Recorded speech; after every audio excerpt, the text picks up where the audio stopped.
I think those were the black eyes. But overall, I think it went very well. And Musa, the president writers, speech writers, did a very great job. I think his speech was very good, and Why don't you I just don't say have a that the problem with the president did a delivery. great job? Why do you have to give the thing to the writers? Maybe it's him. You know? No. Because I have criticized speech writers before for not writing a speech, for doing a disservice to the president. So if you they have criticized written the a president great before for delivering a speech. no, Now, man. I've never come this, here. I've never come here and said that his delivery, his pronunciation. I don't get into all that nonsense. What I'm now saying, I'm just when pulling his your leg. speechwriters did him I'm messing with justice. you. Yeah, I know. I think he gave a very good speech, and it was a very powerful speech. But the irony of it, though, when I heard the president thank the Chinese government, Yeah, for building the edifice where the OIC summit was organized, right. and I was asking myself, isn't it ironic or oxymoron, if you want to call it that, that the Islamic conference is praising China for building a building where that conference was held? The same China that is killing Muslims, what do they call the Uyghur Muslims or whatever, they are slaughtering them. Uyghurs, yeah. Every day. But unfortunately, it's like China is so powerful, nobody wants to touch them with a £1 million pole, foot pole. Nobody wants to touch them. They just leave them alone. So that was the thing. But to me, Musa, I've not said much about the OIC because to me, I'm not very crazy about the OIC as an organization. Right. I believe it is a toothless bulldog. And I think sometimes they are cowardly. And this is where I'm coming from. The OAU, Africa, with all its faults, when South Africans were going under apartheid, they united in condemnation of South Africa. You didn't see any African country dilly-dallying with South Africa, especially sub-Saharan African countries. In fact, this was the reason why in 1976, the OAU with some other Arab countries decided to boycott the Olympics in Montreal. I don't know whether you remember that. You were here, Musa. Chances are you were we are supposed to be part of the Gambian delegation. Gambian delegation where? Wherever it was supposed to be, to the Olympics. Because they believe that, and the whole premise of that was because of, I think New Zealand was part of it, and they had a very good relationship with apartheid, or was supporting the South African. They say, no, we are not going to participate in that.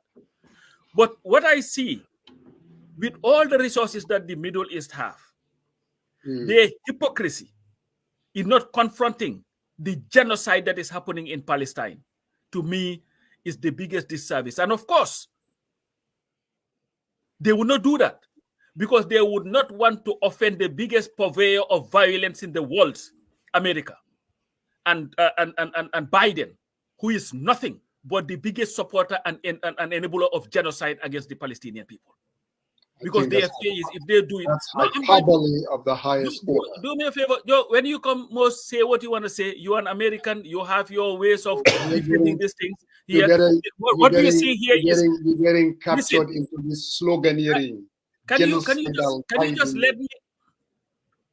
just let me just finish what I have to say?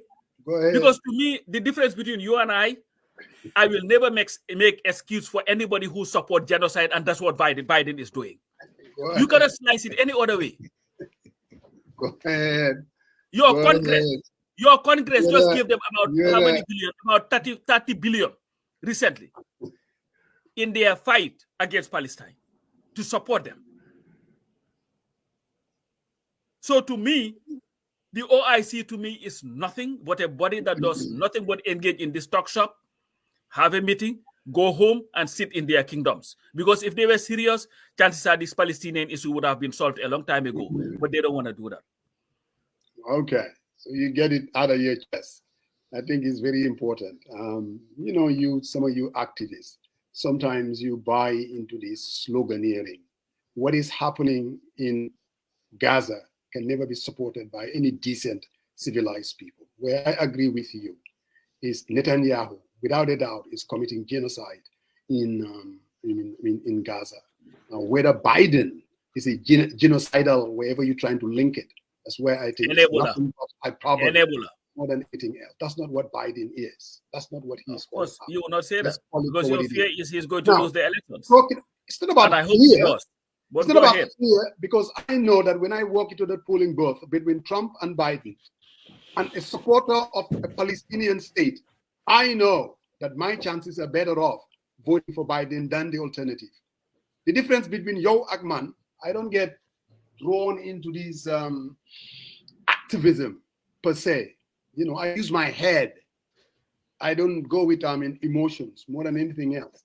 Now, coming back to the OIC, where I do agree with you, going all the way back to the 1967 war, and the Arab countries with all their wealth, and still they're dealing with the same problem. Every OIC meeting, whether the one was held in Morocco, whether in Dakar, whether in Tehran, they've never been able to come together and say, you know what, we have to work and make sure that we bring about a Palestinian state, whether through diplomatic channels or whatever it takes. The fact that they are not able to do that, I agree with you. Impotency of the highest order. As far as these, these are nothing but talk shops. Every 3 years they meet and they talk about trying to bring. I don't think there's anything wrong with that, though. The Muslim Ummah getting together and seeing how they can come together and help fellow Muslims, I think it's a good thing. But like you, I agree, their impotency sometimes is very apparent. I mean, you can see it, especially when it comes to this Palestinian issue. It's been there again and again and again, and they haven't done anything about it. And lately, some of these Arab countries like Saudi Arabia, they are even kind of reaching out to Israel, trying to bring about diplomatic ties. I mean, Egypt did it during the time of Sadat. Again, they have definitely abandoned the Palestinian cause. There, I do agree with you. As far as, like you said, the post-OIC, Gambia, I don't know. I still need to, what did it mean for the country? Yes, we've been talking about it for 3 years. It finally happened. They were able to accomplish it. Now, some of these things that they say, like you pointed out, 2 issues. For me, I think we were just scrambling to find something of fault. Those people, they haven't been given lunch. They need to go and buy lunch somewhere. And it's just, for me, that is not really a big deal. If the only problem that happened to this OIC was those police officers couldn't get lunch, I can guarantee you, to me, that is not a problem at all. You know, the logistics of it, and this is unfortunate. If I were the organizers who are responsible for that, I would give these people $400 or $500 to take care of their lunch. I wouldn't even be working on the logistics trying to take lunch to them. But this is not the first time. They have a bigger issue to deal with than trying to feed somebody. I mean, a police officer. I mean, come on now. It's not rocket science. I am thinking, if I were, I would say, okay, this is how much we're paying you guys. For your meals, this is it. This is your lunch. Send $200 a month to any restaurant. Do whatever you want to do. Give it to your wife. But they cannot leave their post to go and do that, though. No. I'm just saying, I will give them the money and let them determine that. No. But they cannot leave their post to go looking for lunch. For the government, you put them there. You provide them. Provide for them. No, you just kind of filibuster me. That's what you were doing to me. So don't sit here and say filibuster. It's a big issue. All I'm saying is, if the only problem that one could call, man, these police officers were not able to be given lunch at the airport, I'm telling you, then this OIC is a hell of a success. Because to me, that is not even a problem at all. But it is a problem, sir. Hey, my brother. It's not a problem. Can I have my day? No. How can that not be a problem? It is not a problem as far as the OIC, man. I'm looking at the bigger picture. Bro, can I my brother here? What is his name? He just joining us. Dr. Baz, good to see you. Right time. Thank you, Uncle Musa. And you see that he come in his Doi colors today too. So what? Go ahead. Uncle Joe. Brown has always been my favorite color. Hello, Saria. Thank you. Yes, Dr. Ba, how are you? Oh, listen, Good, and you? Good. I have Great. to answer to this guy because he really, this Tico Kane. Thank you, coach. All American president except Biden managed the Gaza conflict. Really? Biden gave us Netanyahu license to massacre the Palestinians. This is the kind of hyperbole that I have a problem with. But how did he? How did he? Musa, you cannot defend this. Come on. From day one, America was there. Giving them air support, giving them military equipment to use. American weapons are being used to drop bombs on innocent Palestinians, killing 34,000 people. Please, you cannot defend all this, Musa. Anyway, I'm not defending anything. I'm just saying. Come on. And here goes my guy. Come on, Yunus Haidara. He's right on point. If you're talking about an independent objective person, the army and police have a logistics unit to them. That's who should cater for all their needs while in operation.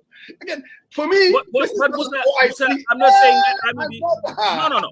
I'm not saying that Musa, but it's an issue. No. Musa, please come in. Musa. All right, I'll yield to my guy from Vancouver. Thank you. Well,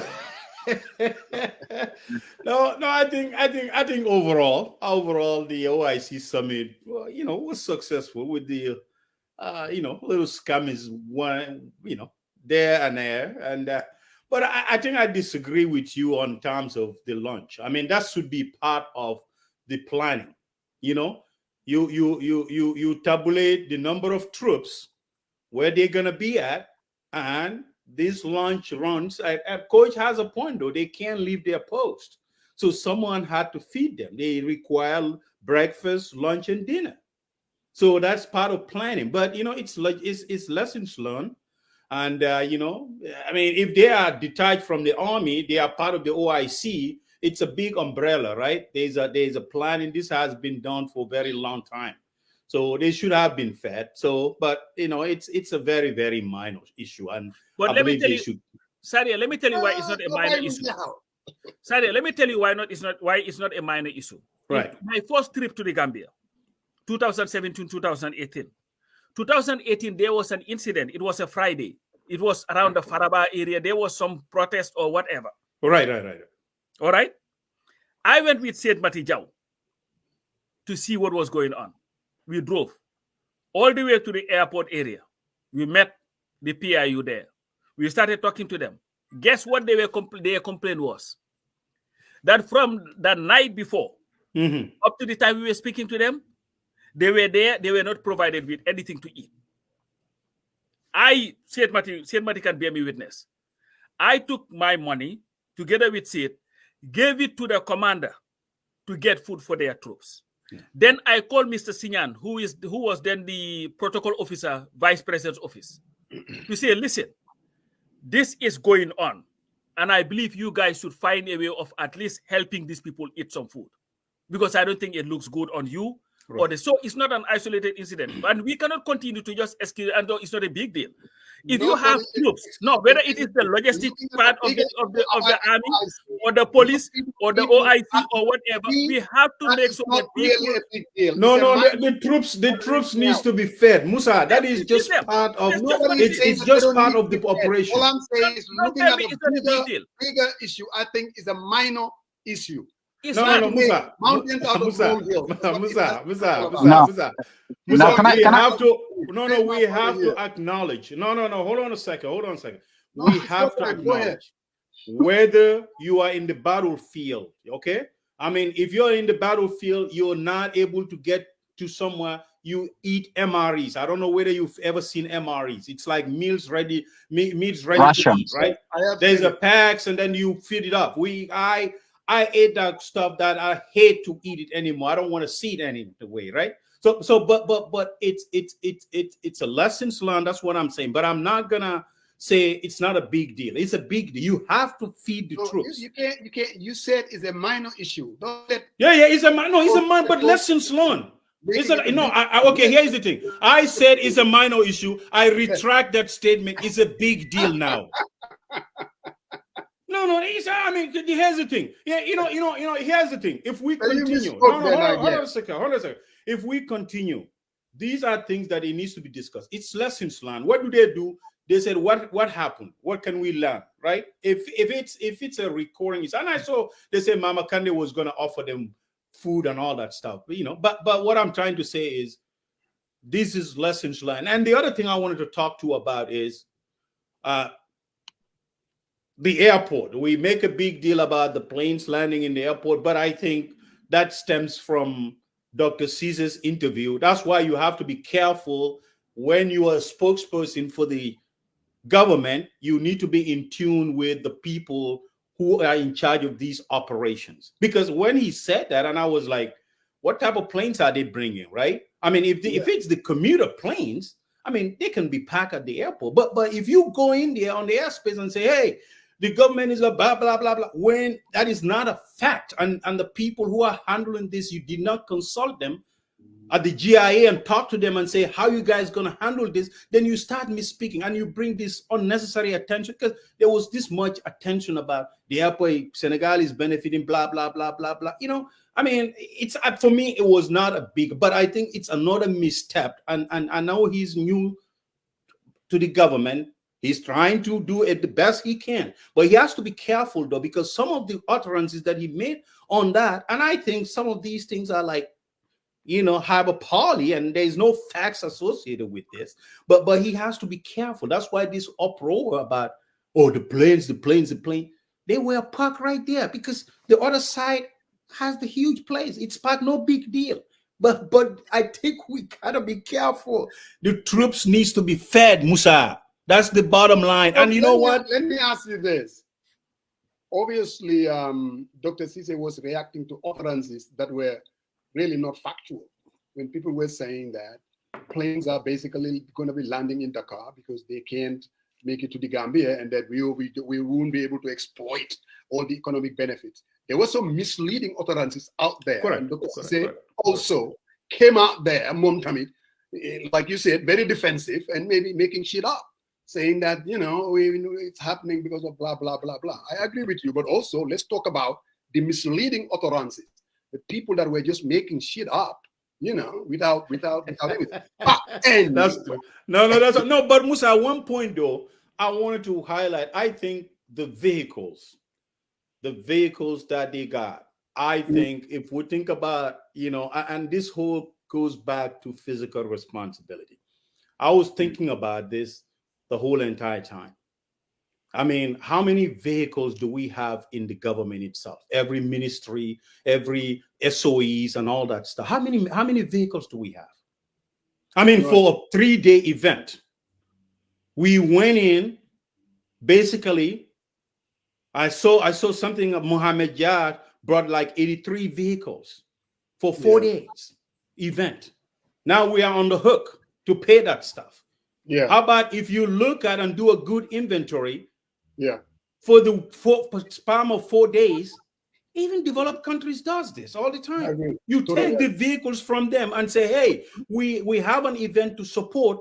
Everyone needs to turn in your vehicles for that particular 4 days. Let me tell you, they were doing that. What? They were doing that because my sister-in-law, she works for the government, and most of these departments, they went and snatched their cars. They were going after all these departments. Their vehicles were also taken. Now, for the life of me, I'm not sure how many vehicles that they were going to need. There's a solution to all this thing. With all the crimes that they're talking about, police do not have mobility and all that stuff. Give all those. I don't care whether they are high-end vehicle or whatever. Give it to the police. Let them do their job. Now they have the vehicles. They can go around now and patrol the country and all that. You don't need to give it to politicians. Very soon you'll see ministers changing their vehicles to these new ones that they bought. Just give it to the police. Let them use it. All right, Brother Joe, as usual. All right. Hey, my man. Dr. Sulayman. Dr. Sulayman wanted to say something. I hope there are no people waiting in this thing, because you never look at it. I'm not seeing that. We are enemies of progress. You people are enemies of progress. So how are we enemies of progress? Can he elaborate a little bit more? Because being against and talking about something that makes sense is not about being progress. I mean, there's a lot of stuff that can be improved in terms of all this spending spree. You know, if you're telling people, the president himself stood there and said, our target was 100 million. We need donation, and we fall short of that. But when you're telling people you need to help us, but you went on and tell them that I can spend beyond my means, why do they need to help you in the first place? I think that's what we're talking about, man. You know, Gambia is like a person who is on welfare and drives a Lexus, the newest brand of Lexus. Exactly. $1,000 suit. That's what we do. But Sulayman, I know you wanted to say something about what we are talking about. Well, not necessarily. I think with regards to the flow of information, it's quite a complex issue to manage information in that country. So that might be the reason why there was slightly differences of communication in terms of aircrafts landing and Dakar being used or Senegal being used as an alternative, so in case there are other aircrafts with bigger wings. So I'm not excusing them, but I can imagine walking in the Gambia and you trying to manage information flow. There is always likely going to be some contradictions. Now, with regards to the army or the police on duties, I was wondering, and I wanted to ask this particular question. Is it an entitlement, a legal entitlement, if officers are on duties, that they should be served food?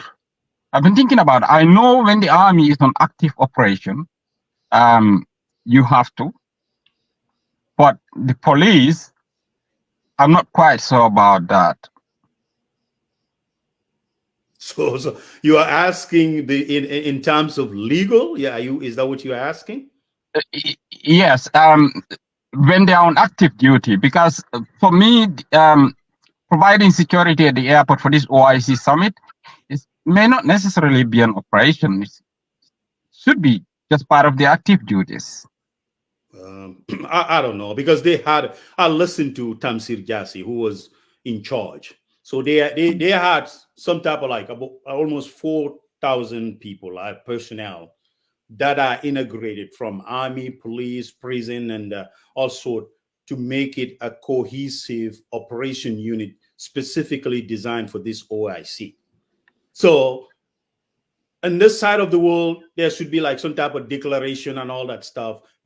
But Gambia, I don't know whether that's it. But despite though, I mean, if they are embedded with the army and with other folks, I think my modus is, if you're helping, you need to be fed. You deserve a breakfast, lunch, and dinner, right? Regardless, this should be part of a bigger planning. How are we we have 4,000 troops staged at different areas, from the airport junction to OIC and those that are patrol. How are we going to ensure that their meals are served 3 days? You are required based on everything. Sulayman, thank you for raising that. Let me ask you this question though, based on what Sulayman is saying. When they are like on a daily basis, average, forget about the OIC, they're placed at the airport or they're placed at junction wherever for 8-hour shift that they're supposed to work. Who provides lunch for them? For their daily tasks? Yeah, their lunch. Yeah. No, they go eat their own lunch. They go do their own. They eat their own lunch. I'm saying, Musa, you are wrong in this. You do this all the no. You gotta be careful about how we cannot be insensitive. No, hold on a second. No. Hold on a second. You're trying to downplay this, and it's not. I'm not. Hold on a second. With all due respect. Yeah, due respect. Don't do that. Sorry, this is not a recording issue. Sarian, I am assuming that they would be paid special allowances for this particular event. I don't know. That's my assumption. Okay, here is the difference though. When you go to work, your regular work day, you know that Yeah. I'm the police officer, my duty starts at 8, I get off at 3. What tends to happen with these things, you go there from 6, you are expected to stay there pretty much the whole time. That's what I'm saying. It's just like, and let's be fair to them. Even if Sanneh, you know what, they don't provide food for them. They provide food for every one of these delegates that they took there to go. Man, if lunch is the main issue in this summit, then we can conclude that. No, it's not. I don't think that is the issue. You know, I think sometimes. You wanted to interpret this in a more. What I don't understand, nothing against Yunus, but most because Yunus is agreeing with you. I've seen that Of course. no. But why can't you just fix the thing? Here's the thing. If you guys want to take there are that route, people who have divergent views. Why don't we? All right. Yeah, I don't think this is not an area whereby we should be excusing. We just need to make sure that it's a lesson learned. My brother, I've seen the transition. You said it was a minor issue. You said it was a minor issue, then you pull it back. No, it doesn't matter what I said. You know, these are issues that troops needs to be fed. No, money. Sheku is asking who is on this platform is former police officer or army. Well, Sarian was a member of the security force. In fact, went to war, so he knows what he's talking about at least. So no, it's not even. It's not even that I went to war. I sat on planning to manage troops to send them forward. What their meals at. So I got a little bit of credibility. I got credibility on this issue. So I don't want to push it too hard. But the fact is, they need to feed the troops, Musa. Tell your boss he needs to feed the troops. Way more than I do. There's absolutely no doubt about it. But like I said, tell your boss, MPP, that they need to feed the troops. This is not about MPP. No, but we cannot just be defending everything and dismissing every other issue that people have. That's the issue. Defending. We just see it a little bit differently. I see it differently. I think what tends to happen sometimes we blow things out of proportion unnecessarily. Exactly. But this is Dr. Ba, with all due respect, these people sacrifice. They are out there beyond extended working hours. They need to be fed. That's the bottom line. That's right. I'm not gonna be nice to that, but I think we need to do a good job of taking out troops. They put more hours, they pay less, and I think at an event like this, what they need is guaranteed 3 meals. That's my and you know what? I want to see the budget breakdown, and they tell you how much they spend on feeding the troops. Just wait until you see that. You'll be blown out of this world. All right. So where do I guys? Yes, thank you very much for joining us. We're still waiting for Kexx and Gambia is network. Yes, it's very possible, especially with this post OIC. Who knows? So, Sulayman, we're going to talk about people, and this is how Pasamba would say it. Most people would say DOI. Pasamba will go into the acronym. People Democratic Organization. No. People's Democratic Organization for Independence and Socialism. Exactly. Don't undercut. Hold on. Give the brother a chance. People's Democratic Organization for Independence and Socialism. Translate DOI. I have a feeling that they just didn't pull this name out of a hat. There's a reason why they start with people's, Pasamba, and then they go into the democracy, and then obviously organization, and then independence is out there, and then the socialism. How does the name translate into the core values of the party? Like I said, I don't think they just pull it out of a hat and just say, this is what we want to call ourselves. So can you, how does the name itself translate into the core values of the party? Okay. Is it me or Pasamba? Oh, no, you. Oh, okay. I heard you said Pasamba. No. Okay. That would have mean really getting back to the historical theory. But in essence, you have to remember that DOI emerged in the Cold War era. This was a time that it was the isms, capitalism versus socialism. All over the world, the struggle for dominance between the former Soviet Union, Russia, and the US, with their capitalist-led programs. So, but recognizing the Gambian context, the peoples, meaning at the time,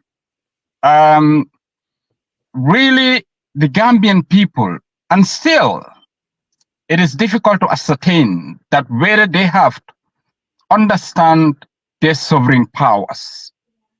The people, they are the ones who have the power to vote and be voted for, and to decide who is their leader or who becomes their leader. So I believe the people's acronym has been incorporated to show that the party belongs to the people and not belonging to an elitist movement that would portray themselves as the Mansas, the kings, or the elites that are far better than the average Gambian people, as we see sometimes how leaders portray themselves across all political angles, be it within the ruling parties or even some opposition figures. Sometimes you tend to see that mansaya or dominance tendency in their practice, be it campaign periods, how they socialize with individuals, and all that. So democracy, the definition or the answer is obvious. One aspect of it, like for the people by the people, your platform names precisely means that something that belongs to the people, that can be installed by the people and nobody else, not an individual, where the people have a voice and they can decide as they wish based on informed choices. So now, socialism, independence and socialism. Like I said, independence, this was during the Cold War era. Fine, we have had political independence, but independence is not limited to having political independence, meaning the affairs of your country is no longer run by an external force or colonial masters in the past. So that you gain full independence politically, economically, socially, and culturally in all aspects of independence, not necessarily politics. Obviously, at the time, the Gambia was independent when they emerged. So one should be wondering why having independence, but because the issues that entails the independence of a sovereign republic has never been fully addressed. And just a couple of days, I was listening to an old audio of CDA being interviewed by the late GRTS director Malik Jane. May his soul rest in perfect peace. Amen. So his emphasis was that the people needs to own their wealth, that the wealth of the country belongs to the people. Now, amidst exploitations in different fronts, particularly with the capitalist-led, liberal-led programs that led to the issue of the, what do they call it? The retrenchment that happens in the 70s or 80s. ERP. ERP, Precisely. These were more or less capitalist led programs that led to that particular situation.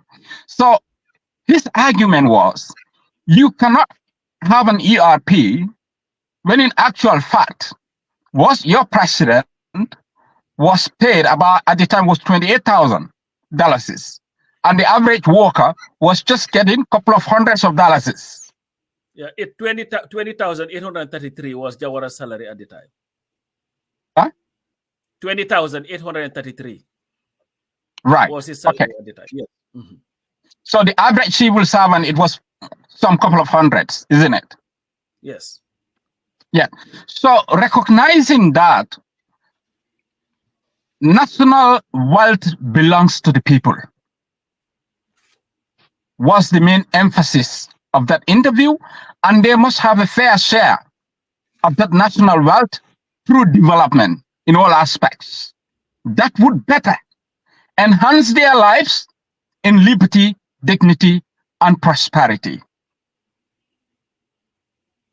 So socialism, it's a very wide concept, which is contested in many ways.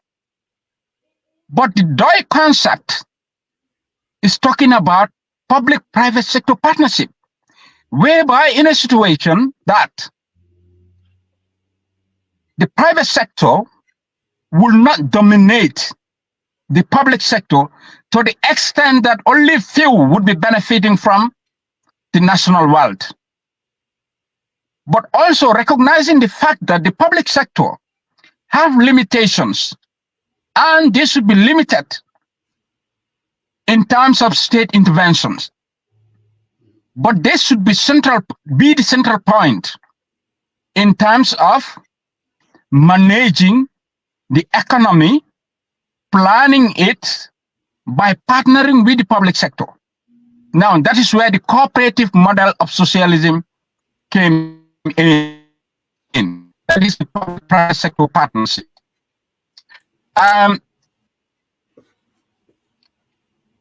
DOI is arguing that now, instead of leaving the farming sector entirely to individuals, the state can have a level of intervention there in many ways through a cooperative banking system, whereby the ordinary people, ordinary farmers, can access loans and all facilities to develop their productions. Not only from the beginning of production, but even to services like marketing. So in many ways, that is where the socialist doctrine of DOI is deeply rooted. But in many fronts, in terms of international relations, we have had the new Senegalese president talking about solidarity and fraternity. Yeah. And we're gonna get into that. We're gonna get into quite a few facets of. And I want Pasamba. Yes. Pasamba, can you allow the? Hold on. I am the. Right. It's my time. I'm questioning. So actually, what I was gonna do, Pasamba, I wanted you to wear your DOI hat because I think this question is important to our viewers. Yes. That a name was chosen for a reason. You know, like you said, the people's democracy, democratic. No. People's hold on. People's Democratic Organization for Independence and Socialism. So, like I said, the name I'm sure wasn't pulled out of a hat, Pasamba. If you can wear your hat and get into the same question that I asked Dr. Sulayman. What was the thinking about it, and how does it really represent the core values of the party? Many people, and Sulayman did a great job, may not be aware of an organization that was called PMINCC. It is the People's Movement for Independence Against Neocolonialism and Capitalism. This was an organization that used to produce Voice of the Future. A clandestine movement it was. You wake up in the morning, go to Gambia High School or St. Augustine's High School and see a bunch of public papers. Nobody knew who was publishing them.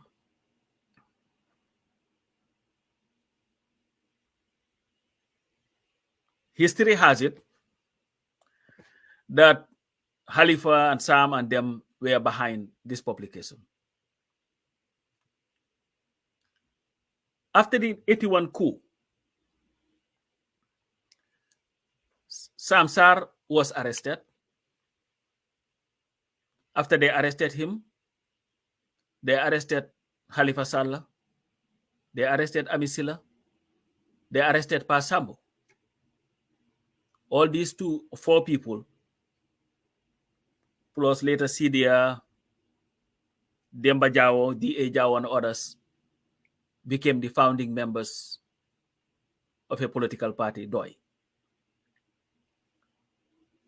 Now, they've always been a belief by these people that our democracy was not adequate, that we needed a more democratic Gambia.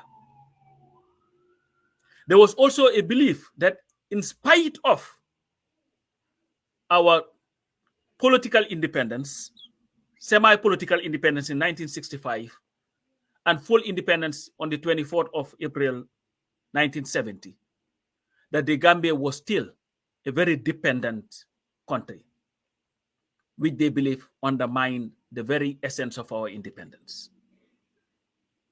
They also believed there needed to be a system of government that was not exploitative,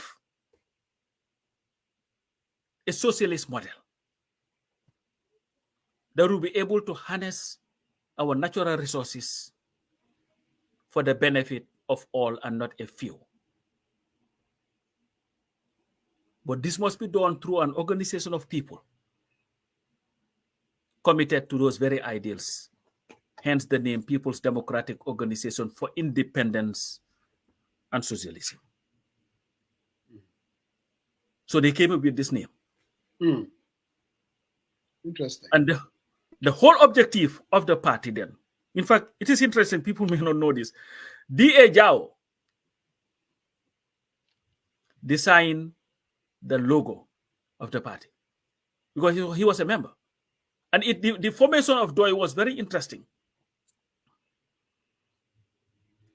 They had called on intellectuals who shared the same ideals, with Sam Sarr being the glue, to come together and form a movement that would liberate the Gambia from decades then of underdevelopment.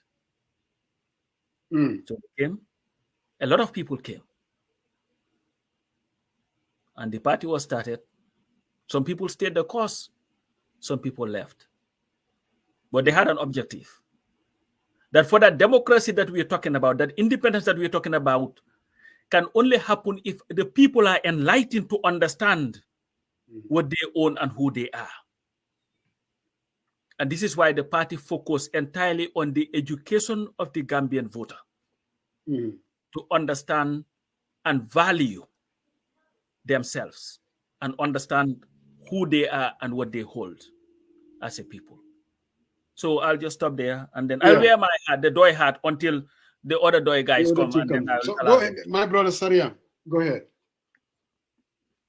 No, you only asked one question. You don't want to ask the second one? I just don't want to be. No, go ahead. Go ahead. No problem. No problem. I don't want to be the monopolist. You know? No, go ahead. You got two questions. So, Dr. Sulayman and Pasamba, looking at the OIC, the planning that went into it, the amount of money that was spent, do you believe if this government was a DOI government, would they even be organizing the OIC? Dr. Sulayman. Well, it's quite obvious. I cannot see a situation that a DOI government would opt out of the OIC.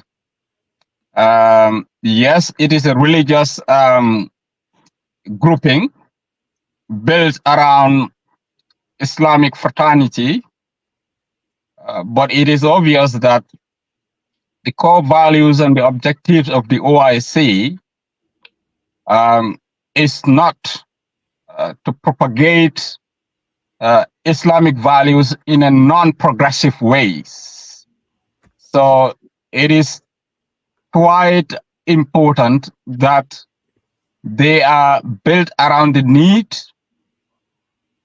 of empowering their member states in many ways in terms of development, culturally, educationally, infrastructurally, and give Islam the face that is not known through global corporations. So, yes, they have made a lot of emphasis on economic integration, internationally economic integrations, and the OIC has those components. So, those literature have never ever talked about the OIC in any way. I've never come across it. I've never had the leaders taking a position in terms of Gambia's membership to the OIC, but I assume that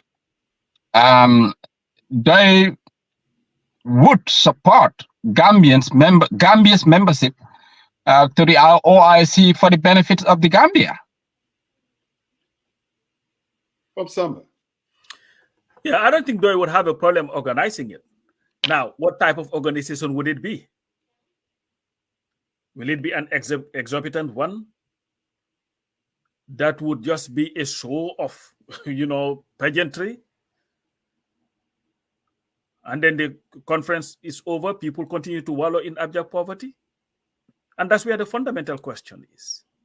I believe it were a DOI government, yes, we can organize it, but I don't think we'll go overboard. Let's say the cars that we bought. Sorry, I don't mean to cut you. I'm just talking about looking at the state of our economy, where the country is. Everything remains the same. The only difference would be a DOI government. Would they even organize something like this? That's what I'm saying. I think if we're organizing it, it will be because of we can finance it, but we're not going to shove it on people's throats just for feel good. This thing we are just we have to organize it, because I believe, and this is not to try to poo-poo on the conference. It could have waited until we were ready, because it looks like we became very reactionary to what we had to organize, because everybody was doubting whether it can be organized. So that's my thing. So if it were something that was doable without harming our economy, something that would advance our economy, that is something that I think DOI can do. But I don't think they would just do it just because it has to be done. No, because at the end of the day, the essence of governance and good governance is having policies that are responsible. You don't just do things for the heck of just doing it. You do them because they are the right thing to do, and will, because anybody can organize any country. You can go to the Saudi, give you $1 million here, you get $1 million here, and organize your conference, feel good, go home, deliver speeches. But then what happens after that? And I think this is where governments are different. This is where you have to look at it fundamentally to see whether it is beneficial to your to your country in the short term, mid-term, and long term, or not. And if it checks all those boxes, why not? If it doesn't, push it until it will benefit you.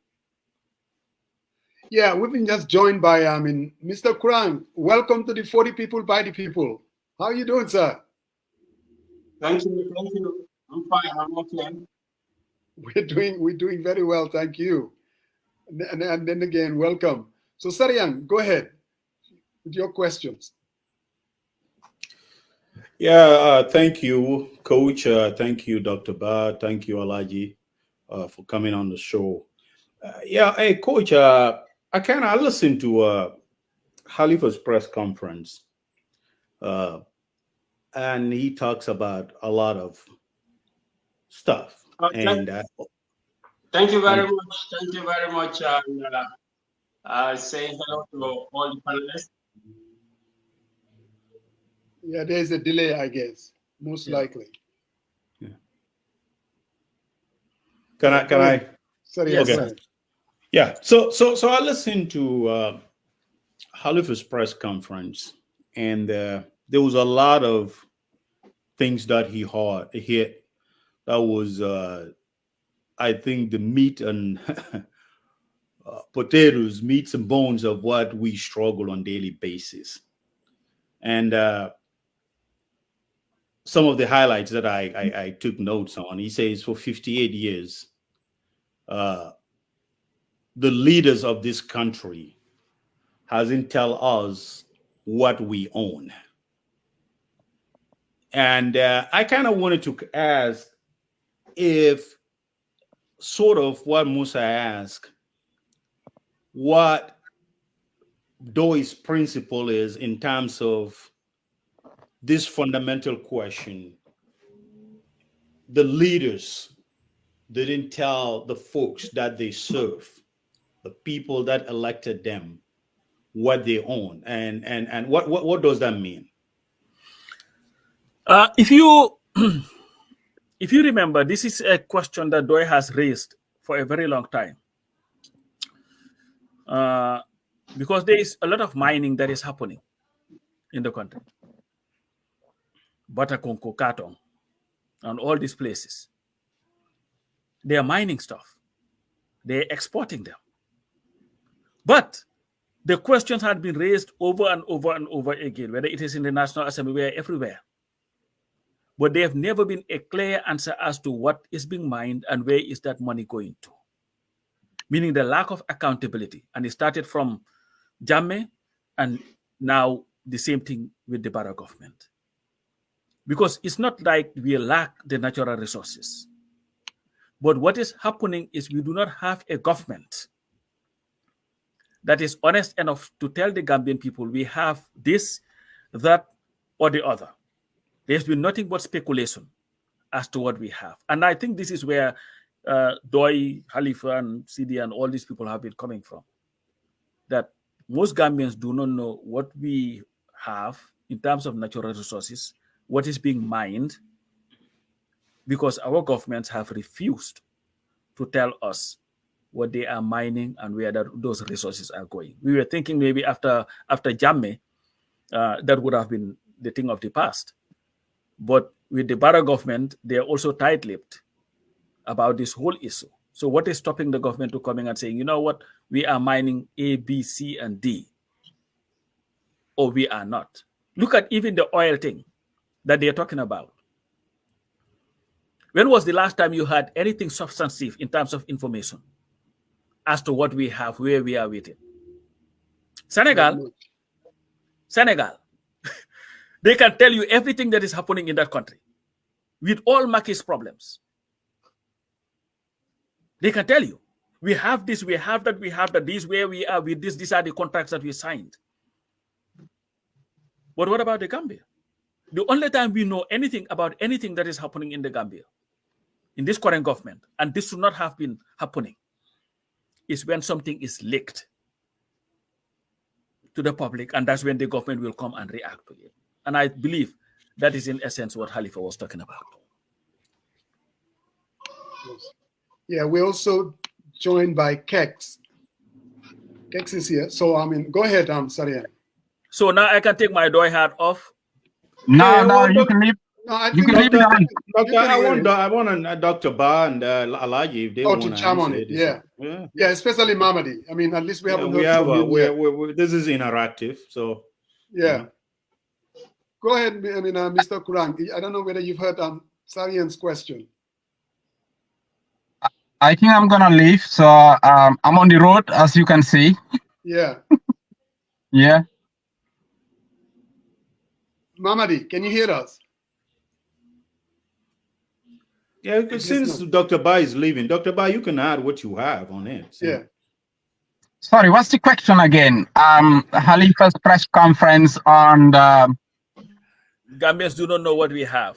Oh yeah. He says for 58 years, the leaders of our country doesn't tell the people who elected them what we own as a country. Yeah, well, you see, Saria, leading a country in this day and age requires a vision. And you cannot create that vision without understanding the kind of a country you have in terms of resources, territorial size, and all other considerations. Now, it is only the type of a visionary leader who would have foreseen that I have this country to govern, and this country has potential A, B, C, and D. And I'm going to build that country around that.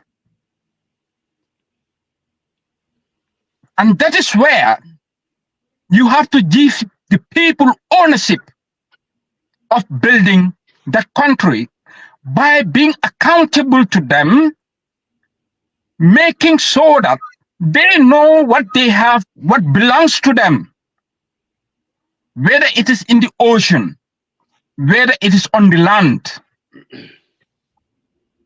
But, like Coach Pasambajau said, most of our leaders have failed in this aspect.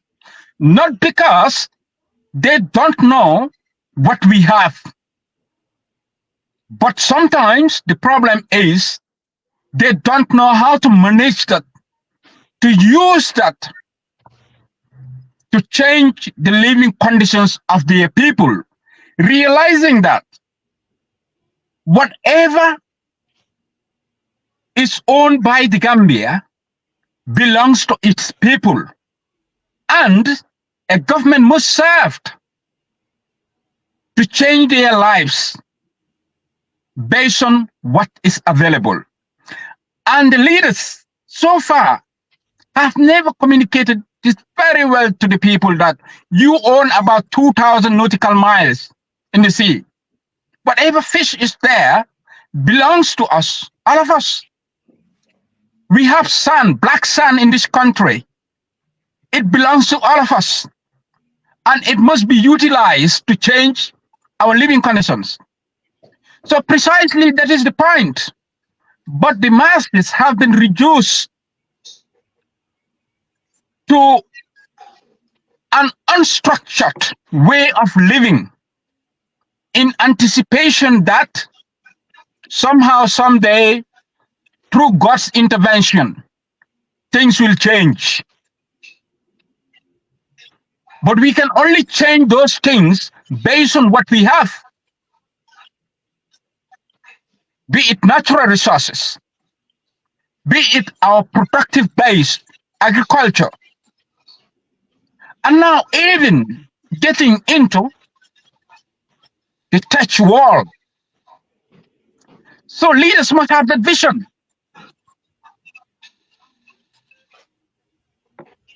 Yeah. Yeah. All right. Thank you. Thank you. So, Thank you. Yeah. I don't know, Alhagie, do you want to add something to that, or because I know you were in and out? Well, I can ask the second question. Alhagie, are you hearing us, Kurang? I don't think he's hearing us.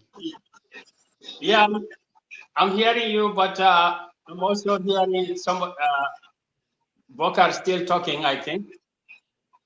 No, so he has a delay on his part. He has a delay, yeah. Okay. Oh, yes. Thank you very much. I'm enjoying the conversation.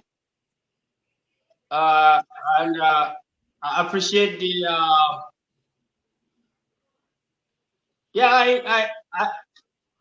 I appreciate the yes, I'm hearing you now. Oh, we have a. Okay, so can you hear us, Mamadi? Yes, I hear you.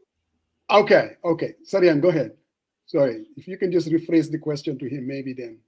Yeah. So what the question was, during Khalifa's, last week's press conference, he mentioned for 58 years, the leaders of our country hasn't actually tell people, meaning the people that elected them in office, what we own as a country. And I was just kind of asking, the PDOIS membership, that what does that mean? And if you guys can enlighten us a little bit. Yeah, come again. What does what mean?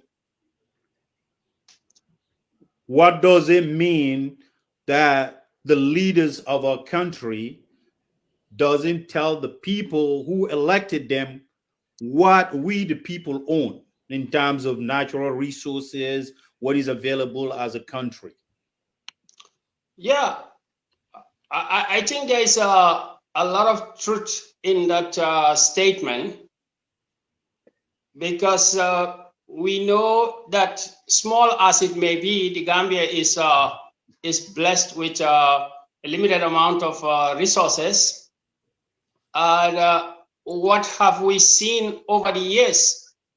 If you come to fishery, if you want to tell the people, does the government want to tell the people how much what is the value of the agreements they have signed, the terms and conditions that they have signed, the licenses that are given to the foreign vessels?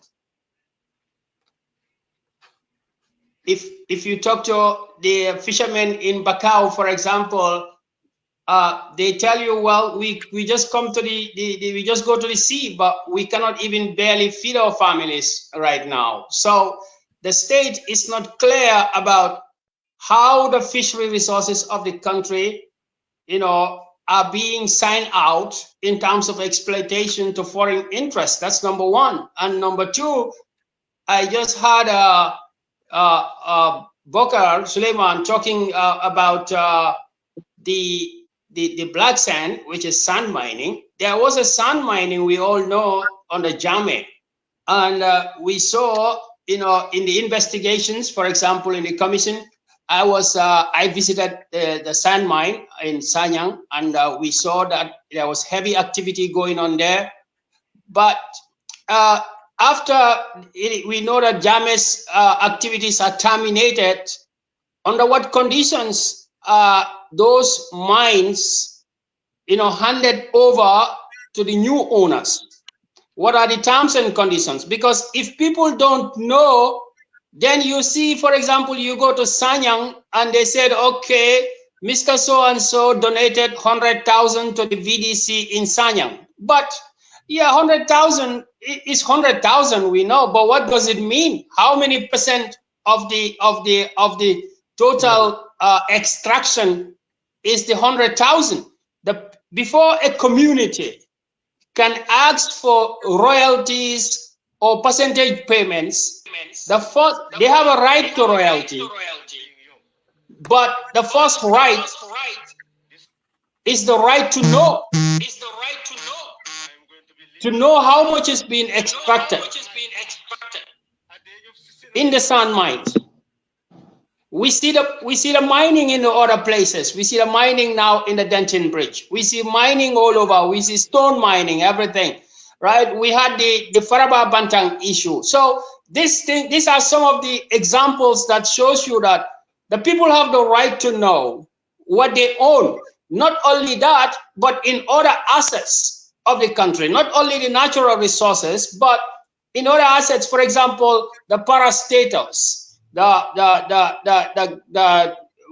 how do we call them, quasi-government institutions that have got business interests, for example, the ports, the NAWEC, and so on.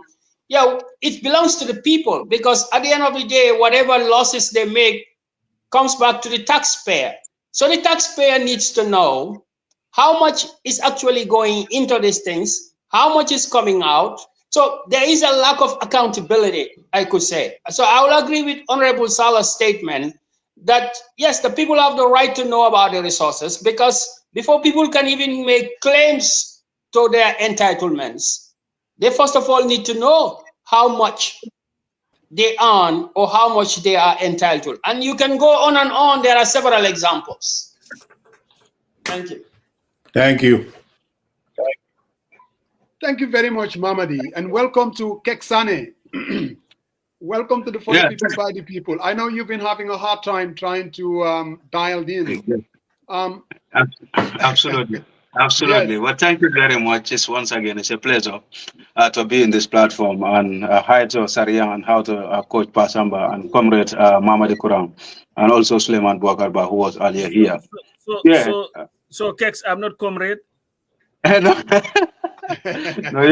you are a diaspora comrade. You are not home. Okay, so here goes my second question. Musa, that's the first one, right? Oh, yeah, it took a little bit longer to get the cycle through, but I know that's okay. Yeah. So my second question is, Khalifa also talked about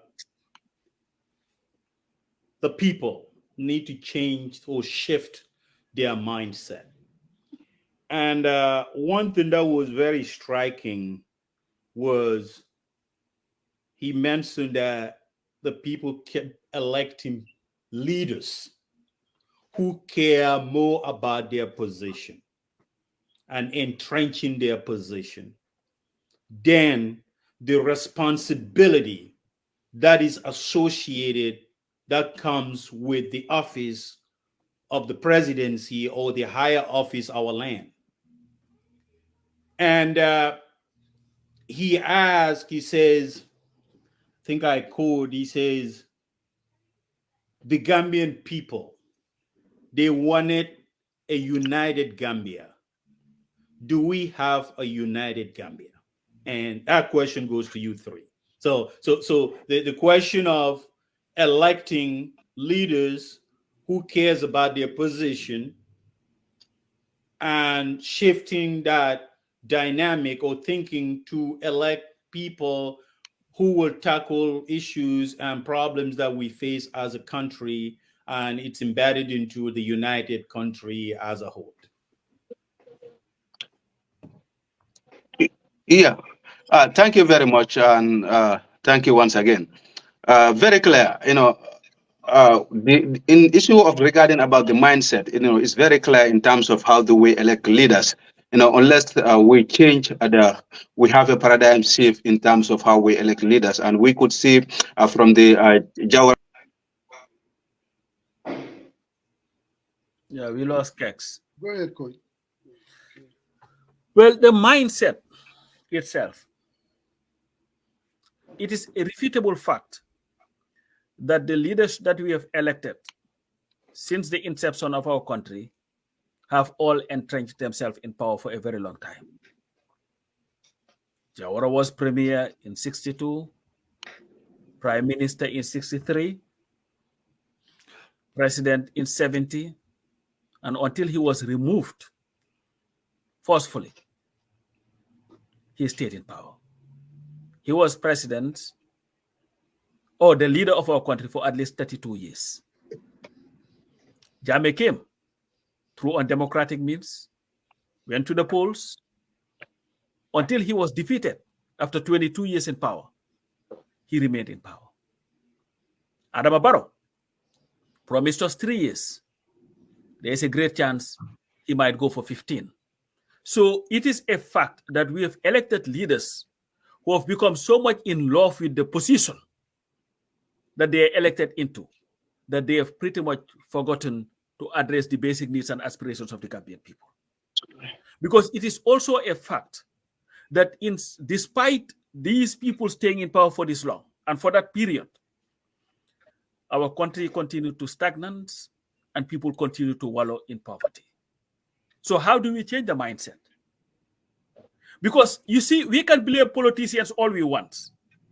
We can blame the messaging of politicians all we want. But at the end of the day, the people are given something that is brain to think. Lamusaf kako macha ko xam. Lola all of you. There is no Gambian voter who is not feeling the pinch. Is that what they call it? Of hardship in that country. The overwhelming majority of voters. But of course, when election comes, what do we engage in?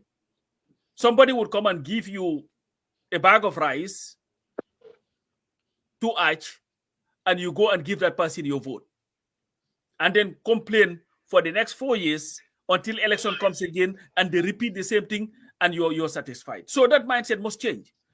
People must know what they want first, because at the end we can say anything that we want about the politicians. Look at the last elections that we had. How did we vote?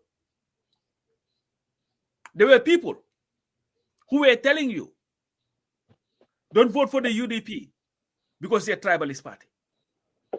And there were people who were telling you that if you voted for Halifa Sallah or Essa Fall or Mr. Jammeh, you are voting for the UDP. This was what they were telling people.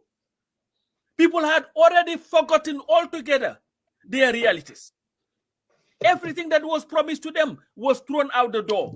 So we reduce our voting into, if you vote for this person, you'll be voting for that person. And all these politicians, Barrow, UDP, DOI, SFL, and Mr. Jammeh, all had their programs that they presented to the Gambian people. The system change that DOI talked about.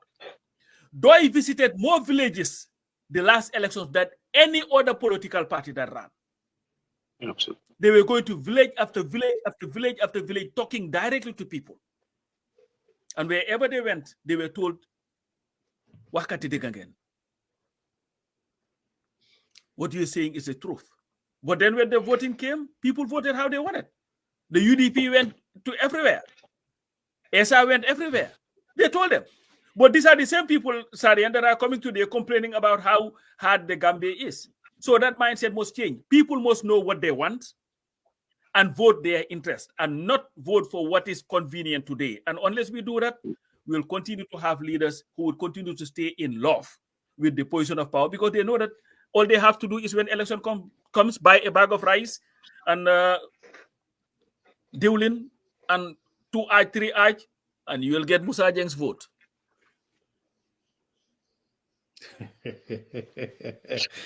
All right. Okay. Kexx, you want to add something, or Alhagie? Yeah, Kurang, you want to comment?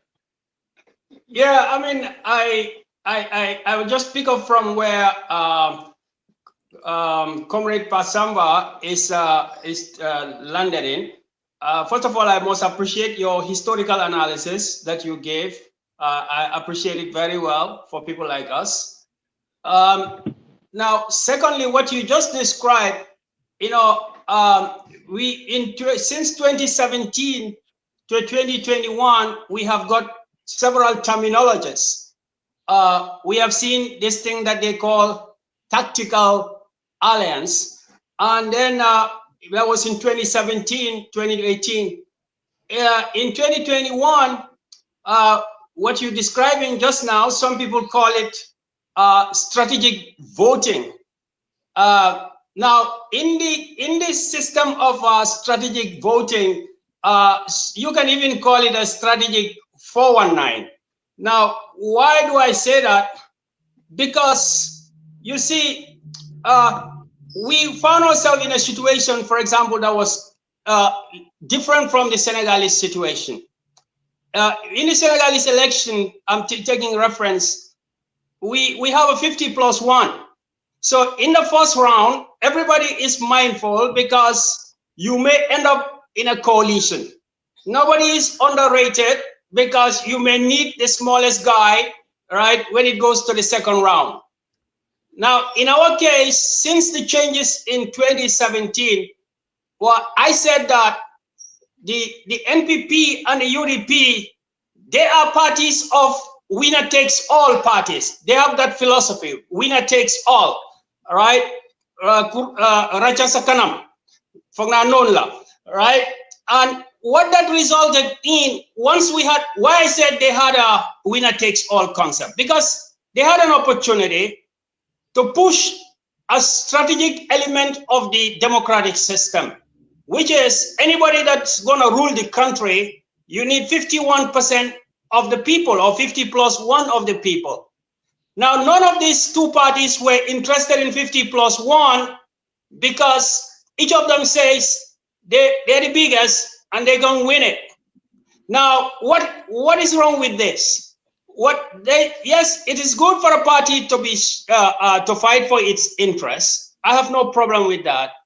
But what this resulted in was that when they have a winner takes all mentality, now they go into the field, they do exactly what Coach Pasamba just described. The NPP goes and says, if you vote for anybody else, right, if you vote for PDOIS, you just voting for UDP because you preventing Barrow from winning. And the NPP goes and say, all right, alkana la carte otinya, bulen ya hasen karta, because bolen ko johe Mama Kande or NUP or PDOIS, yenange ya ha karta. So this is already an attack on the rest of the democratic parties or the participants or the candidates. It's already an attack, whether you admit it or not. Both parties have a strategy that completely alienates, underrates, and attacks the other so-called smaller parties of the democratic process. Now, what happened is now that if the voters buy that concept, if the voters buy into that strategic voting mindset, what happens is that they say, okay, so now since I believe in what these people say, it means that it is only a contest between two. So therefore, I have to choose the lesser of two evils. But that itself is based on a false premise.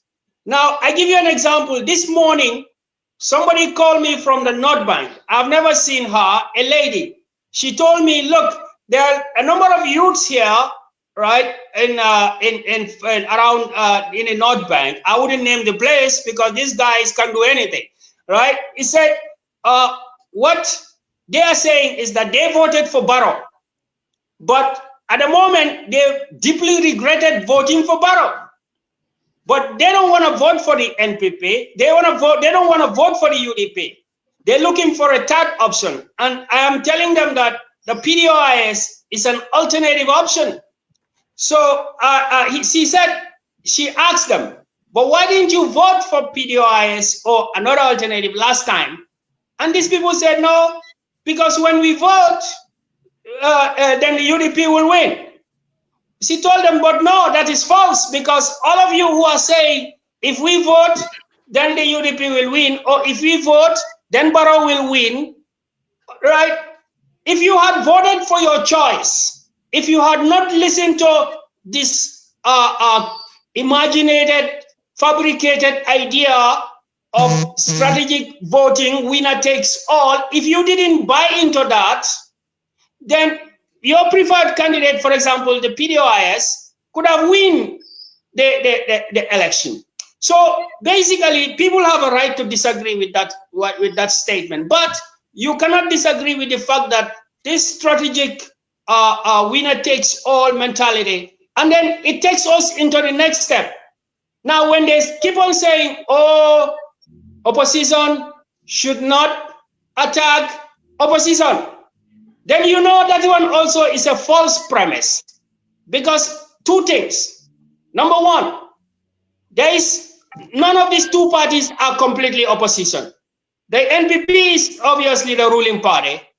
The UDP is controlling 70% of the area councils. So when did they completely become an opposition if you are collecting taxes and you are expending the money? So the idea of opposition on opposition in that case is a false premise. Secondly, if your strategy in 2021 is based on the fact that don't vote for the smaller guys or so-called smaller guys because you will ibela karto tinyalale dangaya has a kasta, you have already done one complete election that you campaign purely based on attacking other oppositions. So how would you come back again now and cry wolf when you are already guilty of the same thing. So I do agree with the people who said there is a mindset problem. I think that mindset problem was a smaller problem. I don't think that the Gambian voter is not aware. They are aware, because you cannot say that voting against the UDP was purely based on prejudice or anything. No.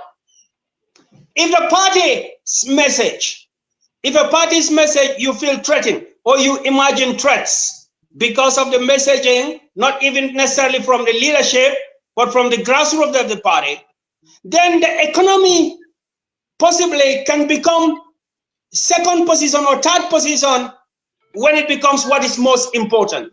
We see it every day in America, and it keeps changing. It keeps changing even in the US.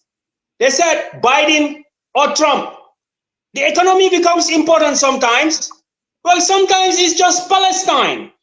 Well, sometimes it's not even Palestine. Sometimes it's Corona that is more important. Sometimes it is the security of America that is important. So what is important to a voter is not always a bag of rice. So if you keep on focusing on the fact that the voter is only interested in a bag of rice, yes, a bag of rice affects every voter. But there are other predominant psychological factors that affect voters.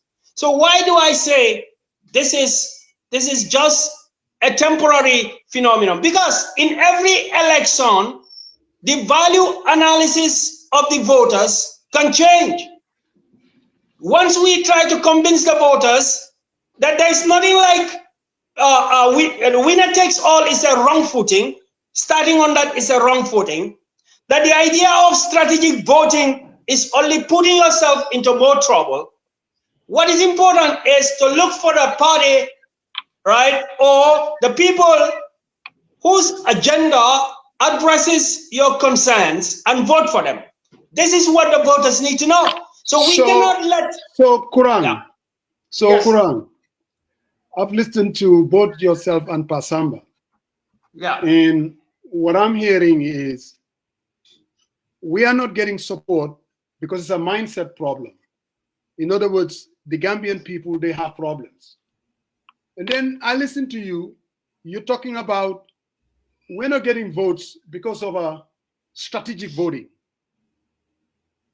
DOI has been around, one could say, the oldest party, older than the UDP, older than NRP, older than GDC, maybe just younger than PPP. Now, it is very obvious to most Gambian voters that DOI as a party has become an afterthought. An afterthought. When you're talking about Gambian politics, whether the past 2021 or even looking to 2026, or when we even deal with daily issues, DOI is always an afterthought. People don't even see. Hold on. Can I come in there? Yeah, you will. Can I come in there? You will. Let me just finish my question.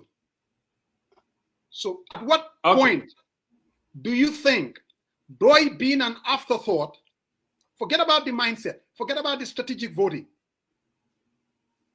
go back and look what is the responsibility of the party to make sure that they do not become an afterthought? Well, you done? You want me to come in? Yes. Yeah. At what point? At what point? That's a good question. At what point? Now, see what happened in 2017. In 2017, different parties have different philosophies. Some parties went straight for Machiavellian. Mm-hmm. A Machiavellian principle, what does it say?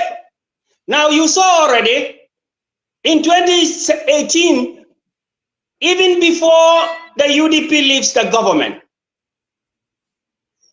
they were organizing multi-million dollar rallies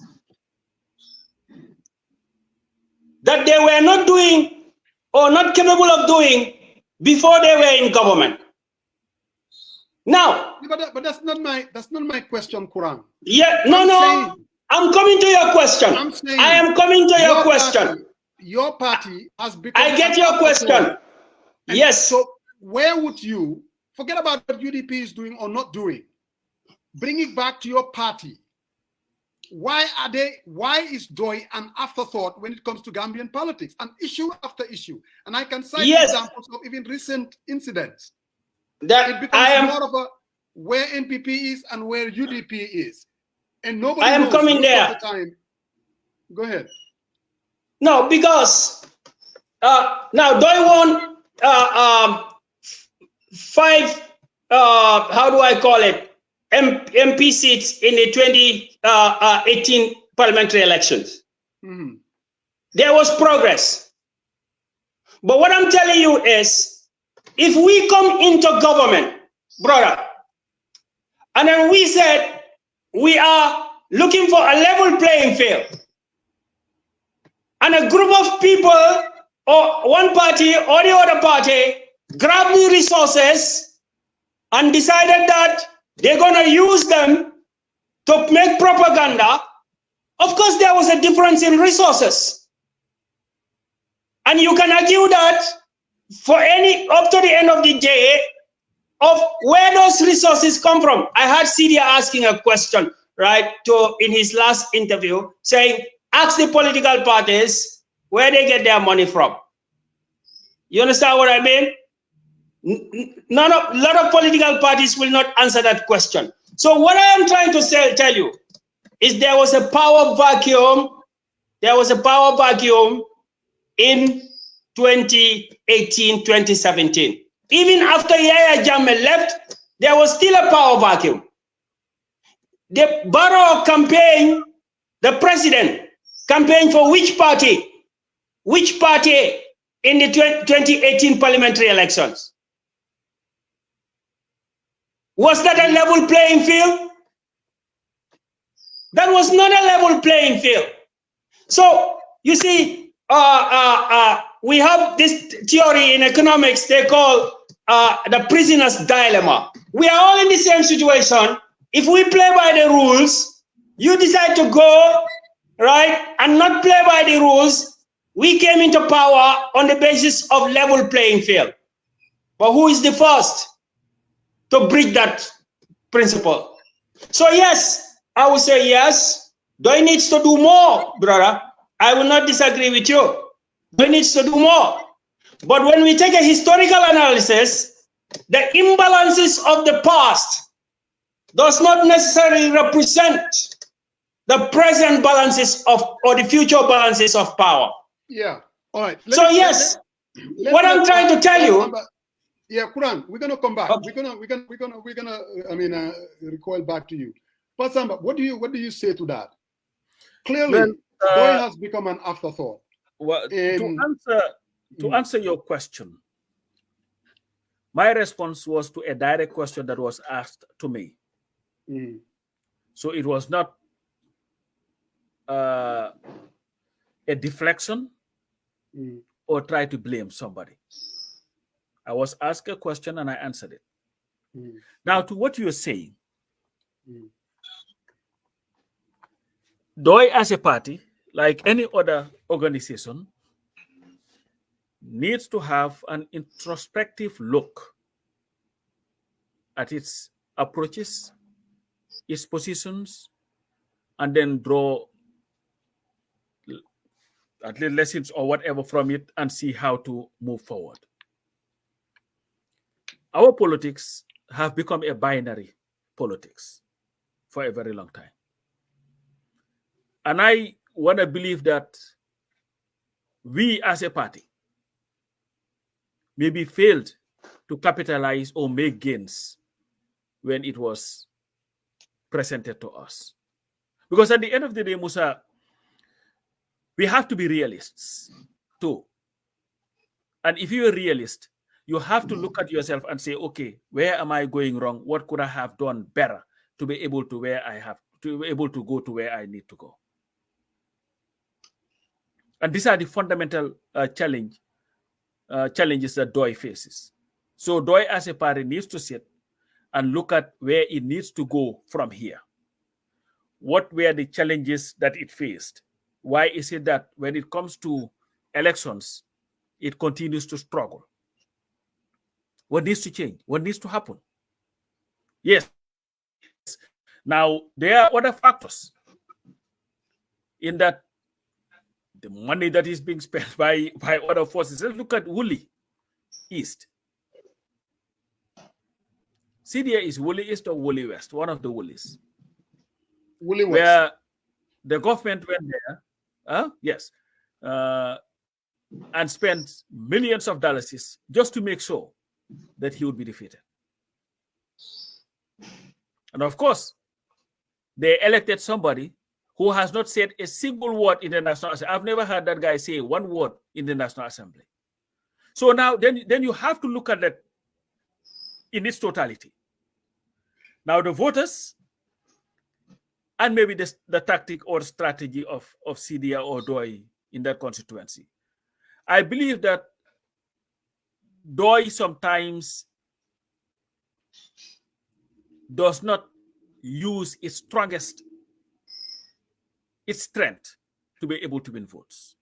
You see, elections of purity is great, but I don't think it works a lot of times. I think sometimes you have to hit real hard and explain later. And I think the challenge that the party has with this new crop of leaders that will be coming and taking over the party will be what type of politics do they have to employ by maintaining the decency, dignity, and integrity that the party was known for. Because we cannot just continue to just argue the voter and other parties. Other parties are doing what they have to do. Let us also look at what do we have to do to be able to become very relevant. Correct. So I believe this is the fundamental, because at the end of the day, we have to, Musa, maybe I'm saying this, I was a coach. And what I do after every game, we do what we call post-mortem. You open the body and look at the faults. And then you go to practice and say, how am I going to improve on these weaknesses that we had? That's how we move. Definitely. Because if you look at DOI in its totality, DOI has one thing that is very rare. It is a very rare currency in the Gambia. Most Gambians overwhelmingly trust the party. Where Gambians see corruption as our biggest problem, if you ask them who are the most incorruptible people in our body politic, DOI would be the first people, group that they would call. And that has become a fact for a very long time. So they have a currency that is rare. People see them as dignified. People see them as honest. People see them as people with integrity. People see them as people who are incorruptible. But unless you are able to change that currency into something beneficial, it becomes just a currency. So yeah, I don't know whether that makes sense. Okay, my second question. Sorry, I hope I'm not, because sometimes we get now you talk about the currency. Any individual or average Gambian, if you ask them, if you were to choose somebody to hold on to your business or to your bank account, who would you trust to do that? They will tell you DOI. If you ask them, who are the people that you think they are honest with integrity, they will tell you DOI. When you have a currency, you leverage that currency. When I say that DOI has become an afterthought, let's look at 2021. Most people thought that this was a period that DOI would do well. It was a level playing field post-Jammeh. Parties go out there and they try to win the hearts and minds of the Gambian people. I have said it, and I continue to say that DOI did not leverage their currency and they did not go after their opponents. The elections is about choices. It's not only about selling your ideas, but also trying to make sure that your opponent would be the wrong person for the job. We all knew that we had an agreement in 2016. Parties betrayed that agreement. Khalifa went from Banjul to Koina with Sidia.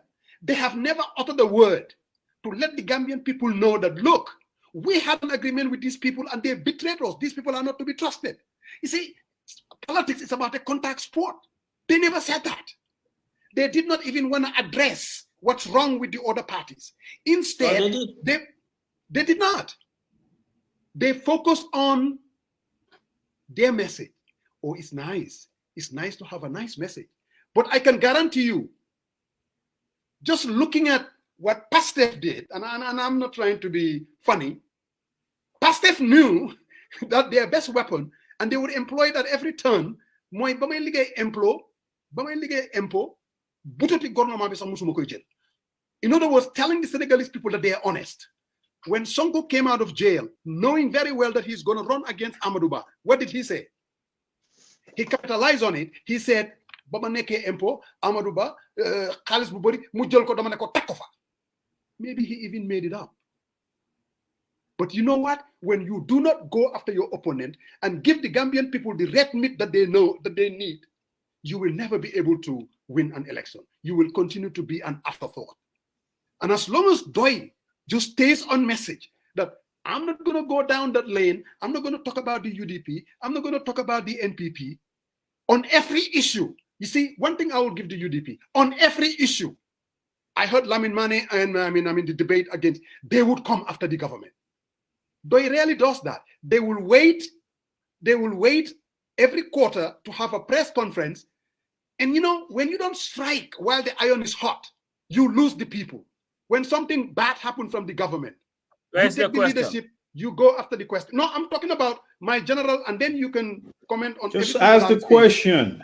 It's a comment and a question. What I'm saying is, it doesn't have to do with I'm giving you a hard time. Go ahead. No, this is an analysis. Ask the question.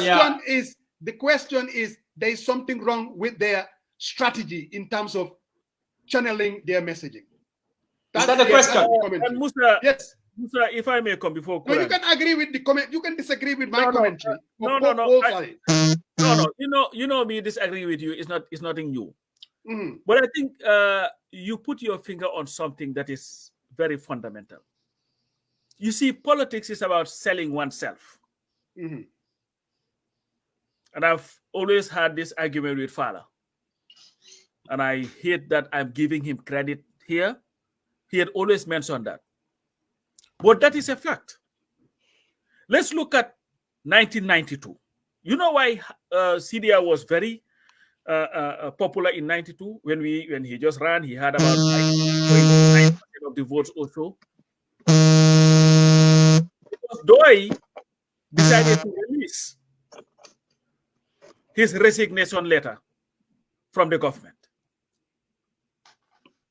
Mm-hmm. When that resignation letter came, people were, wow, we have such a person in this country. And then, you know, he was out there. People were seeing something that was rare in their body politic. And that was why a lot of these young people gravitated towards the party. Let's look at, let's say, Khalifa, the missed opportunities that you're talking about.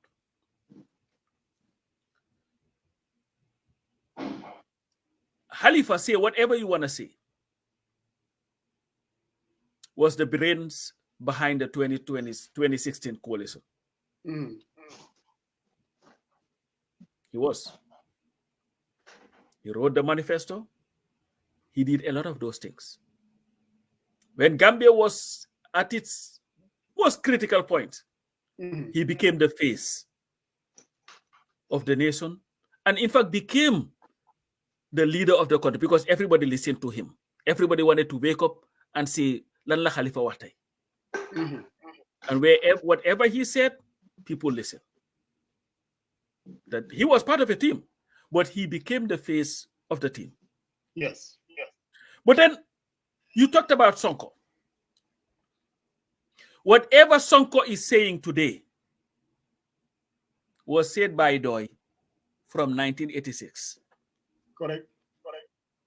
Whatever Sonko is selling Gambians today about honesty and this thing, Doi had been known for it for a very long time. But the problem is we do not capitalize it. We do not use it to sell ourselves. Let's look at Khalifa, just to agree with some of the points that you made. All of it. He was the minority leader in the National Assembly. When his term was over, for the first time in the history of our country, he decided to put all the fuel vouchers that they gave him as a National Assembly member, minority leader, in an envelope, together with the diplomatic passport, and return it to the state. Not a single voucher was ever used throughout his term as minority leader in the National Assembly. Musa, that is not something that only people close to you should know about. Because at the end of the day, if there is one thing that ails the people in that country, is the rampant corruption that continues to hamper our people, and the extravagant lifestyles, to borrow from Jammeh, of people who are running for office. So I believe that a lot more needs to be done to sell, because you see, when you do politics, you don't have to be humble. You don't have to be as crazy as Trump, but you do not have to be humble. He wins in votes, though. But because if you look at here, that's why in the West, before you run for office, what do? You write a book about your life. Talk about yourself, what you have done, so that at least people will look at it and say, "Oh my God, this is the guy." You know why Obama was very attractive? His books. You read it, you were like, wow. And look at what was in those books. I used drugs. I had done this, but this is my story. This is what I did, and this and this and this and that. So people were able to be captivated by that. And I believe DOI has a story that needs to be told, not by me, but by the leadership everywhere they go, so that people will listen to it and say, you know what? You know what, Musa? The Imam Abdullah Jobs of the world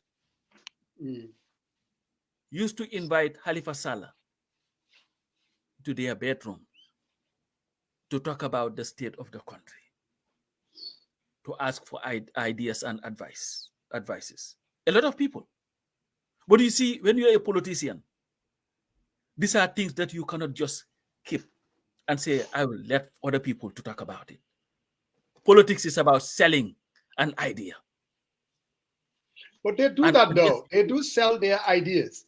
No, but you don't only sell your idea. You have to sell. You see, ideas. If Sonko was just selling his solution, exactly, we would not have what we have.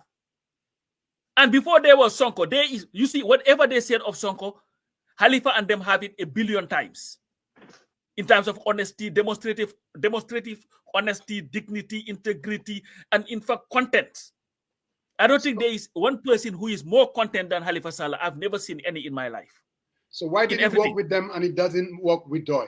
I think that is the $1 million question. Because they choose to sell their who they are to the people. People just go jaharang. And not sit there and just, I'm just going to be humble about it.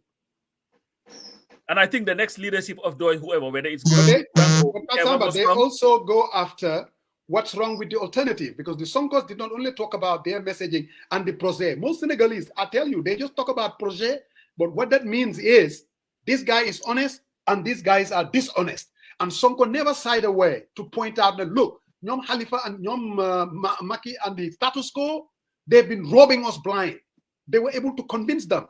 It's not only to talk about what your message is or you're honest, but that the other guy is dishonest. But that's the thing. Your politics is a contact sport. Yes. You cannot. You see, if there is one thing, Musa, that sometimes wants to get me to get into very, very active in DOI, and if I could be anything of the party, I would want to be the spokesperson of the party. So that when it comes to attacking, I will attack whoever is in our way. Because at the end of the day, we cannot just play it nice. At the end of it's not war, but it's a contact sport. If somebody does something wrong, you tell them that they're wrong. You tell the people why the UDP's 5-point agenda is not the solution to our problem. You tell them why SR Files menu is not the solution to our problem. You tell them why Adama Barrow is a failure to our country, and tell them why your program is more superior, a lot more attractive and suitable to our. That's what you sell. At the end of the day, you are not fighting. You are not enemy to anybody. UDP will tell you why they are the best party. NPP would do the same. Tell the Gambian people why you are the best party. But that's my brother. I mean, Sariyang, you want to go ahead? Yeah. Yeah. So maybe we want Alhagie to maybe jump in and comment on that. Yeah. I mean, I think I would not completely agree with your idea, Jeng, of the fact that they do not talk about the difference between them and the other opposition or the other candidates. I was on the trail for 2021 campaign, and I was, when the DOI had the 2-week tour, I was there every day, and I was also on the platform, and I have listened very well. I've had both Khalifa and Sidia talking passionately about the difference between the PDOIS and what the other alternatives are. And obviously, you cannot also forget about the fact that Khalifa has volunteered to debate, and he has debated other opposition members, not all of them, but others. And when he debated them, he didn't waste any time to show the difference. Now, I'm coming to your question of why, or your comment. Every politician have a way of doing things, and yes, I will respect their way of doing things. Yeah, and I don't really necessarily think that everybody in DOI actually has the same way of doing things, right? I would agree that Coach Pat Samba, possibly as our next PRO, I would say he's more aggressive than Sidia maybe, or maybe more aggressive than Khalifa. But that is his nature. That is his strategy, right? Not necessarily they differ on principles, but his approach is different. And yes, you have to recognize that, and you have to respect that. So that is why I am telling you that some of the underhand tactics that were employed by the NPP and the UDP, because when you said opponents, that's what I believe you're talking about, by the NPP and the UDP, even Biden, Joe Biden is more aggressive than us, yes, in attacking the opponents. So the underhand tactics that were employed by the NPP. I give you an example. When we were contesting for parliamentary, the NPP had their bulldozers stationed all over Nyamina that they're going to construct the roads. And other places, they were in Woolley against Sidia. And we saw what they did. We saw what the president did. The DOI leadership had never gone that low. So I also gave you earlier of the underhand tactics. Why I'm saying this? Because that is not going to continue, brother. Right? It will come to a time when it will be an eye for an eye. And that time you will see changes, my brother. But you have to respect that they have their way, right, of how they present. But that's not necessarily how everybody in the party, right, presents, even though we may all agree on the same principles. Yeah, but Mamadi, I mean, I get that. Different parties, different personalities. But at the end of the day, we are talking about the strategy of the party, whether offense or defense. What we are saying is, when you look at DOI, the strategy that they have employed for the past 30, 40 years, it did not work, or I would say it did not translate into electoral votes. I mean, that's just the fact. Now, you can dice it any way you want, but at the end of the day, now, you're talking about the government putting bulldozers in Nyamina and Woolley underhanded. Oh, no, they do what they have to do. They're leveraging. Let DOI also leverage of what they are good at. They could say, look, This guy is dishonest. The NPP leader signed. There was a document that he signed on the dotted line in Gorta Batam, and they did not do that. How can you guys trust them? You see, they play on the handedness. You go low, my friend, and you're not lying. You're not making things up. You're just stating the facts. I mean, No. that's all we are saying. Can I ask my question now? Since you guys are going back and forth? You can dispute without going low, yeah, and you can bring out the weaknesses in the other parties without necessarily going low. Today is DOI. It's not the other parties. We're just talking about DOI as a party, why things haven't worked for them. That is the question. When we have UDP, then we will talk about UDP. No, you are talking about how DOI don't show the difference between them and the other parties. Anytime I talk about the other parties, you want to stop me. And this is about differences between parties, isn't it? How can I talk about differences without talking about everybody's strategy? Question for Alhagie in terms of that. Here's a question for you. Come on.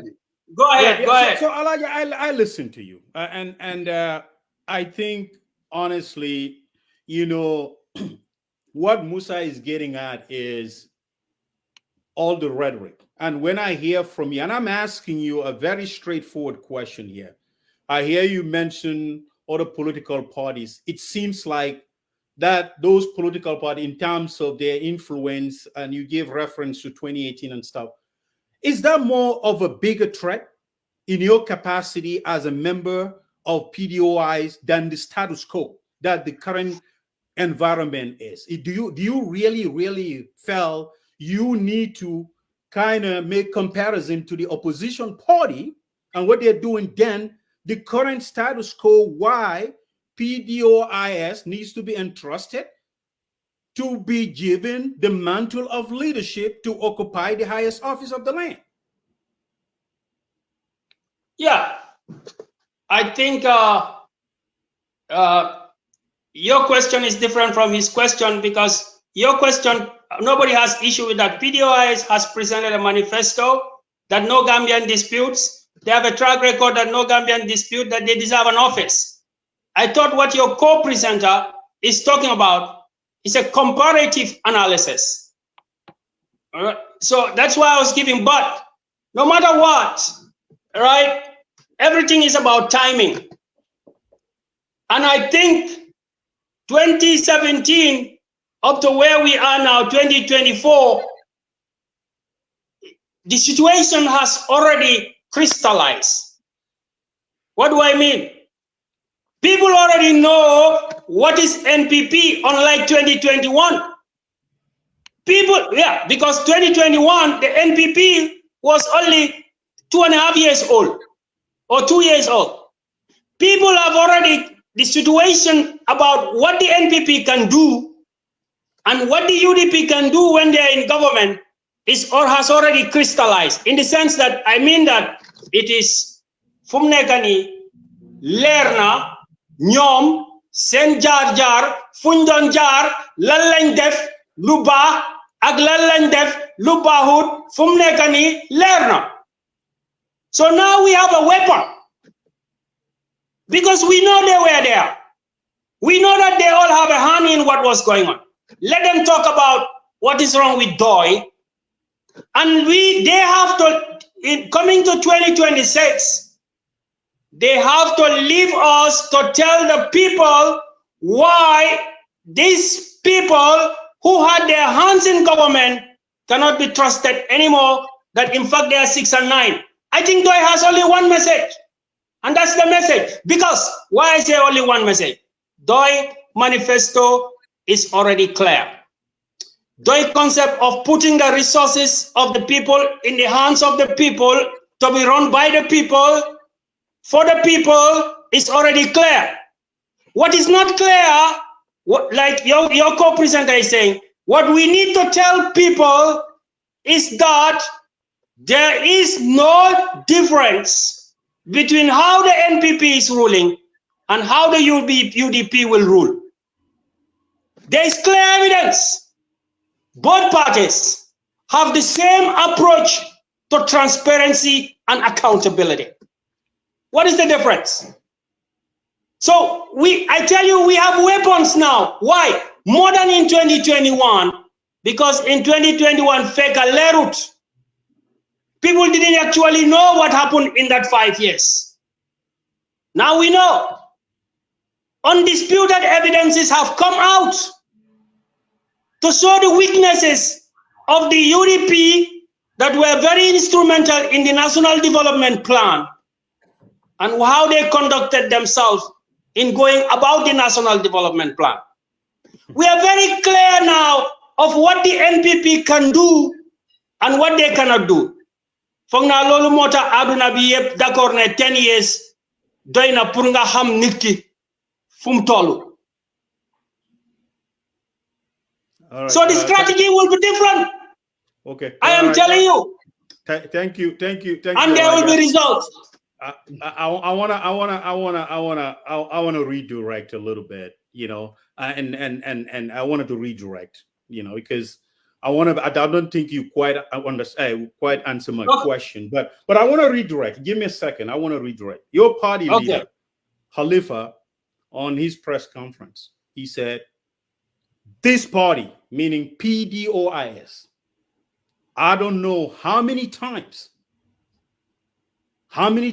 we've told you, the people, meaning the voters, we make it clear, we will make it a priority.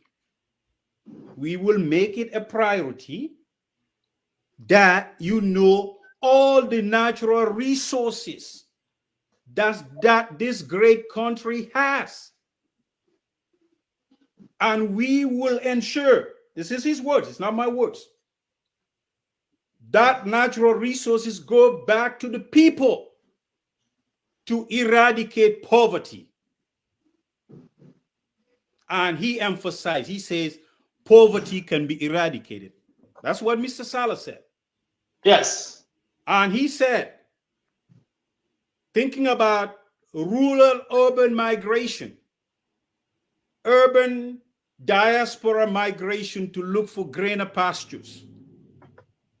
He said, I comment, the biggest threat in Gambia, he says, but the Mediterranean Sea has been a graveyard. How do we solve this, Alhagie? I want you not to go into philosophical terms. I want you to break this down. That's what we'd like. How do you tie this to the needs of the people, to talk to an average voter? Not going into the long range of explanation, but how do you think, no, give me a second. How do you think you can explain this to attract more voters to vote for PDOIS? I think that is the question here. Yeah, that is the question now. But that has not always been the question, because your guy was asking why we are not aggressive enough. Now you are asking another level of the question. On my question, I am asking, it's my turn now. I want us to kind of concentrate. Forget about Musa's question. I want to redirect a little bit, because the goal here is to be interactive, right? So what I'm asking you is, your party leader, I quoted him verbatim. Now we had a problem. Now, how do we translate this in a layman time, the most simplest form that would tap into people's emotions and aspiration? That way they can change their mindset, change their heart to be attracted to this party, who absolutely, when you listen to Tahalifa, I'm telling you right now, it's democrat. I mean, this socialism brand and all that stuff can get away with that. Let's talk about tackling real issues and solving them. What do you have to say that? Like, what is your answer to that? Yeah, I think that's very simple. You made a statement that you agree with the statement that what he said is the facts. Now, I tell you, everything always depends on what is on the ground. The people are feeling the pinch right now. It is not the same as when the people are confused about what is the economic reality. At this moment, the people know that the economic problems that we are facing has got to do with lack of control over their resources, has got to do with the lack of effective management of the resources. So you're asking me, how are we going to convince the people? Well, at a strategic level, I can say very easy, because the people are feeling the pinch. When the people are feeling the pinch, the people want to hear a message, number one, that is clear, like you just said, and that is factual. And this message is factual. Number two, the people are concerned. Every party has got its plans, but the people are going to watch. Who is it that says something that matches with their deeds? This question will be kept on post to people. We will keep posting it to people. Every manifesto is beautiful, just like how every bride is beautiful. But which one of the manifestos that you can look at and say what they say matches with what they do? And I think this is easy. This is how we are going to convince the people. Look at what we say and see whether it matches with what we do. And look at what they say and see whether it matches with what they did since 2017.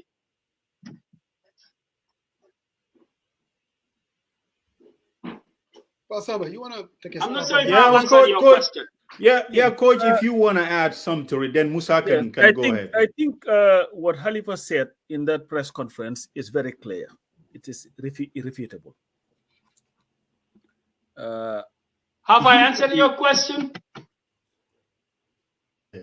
I redirect. Yes, I'll have my second round to dig at it. Then I'll want Pasamba to add some meat to it. That, you know, because I was looking for specifics though. But let's Coach you help out a little bit. No problem. Yeah, if you look at the Gambia historically, you talked about that. Halifa said the rural urban migration. There is a reason for that, because the vast lack of opportunities for people in the provinces.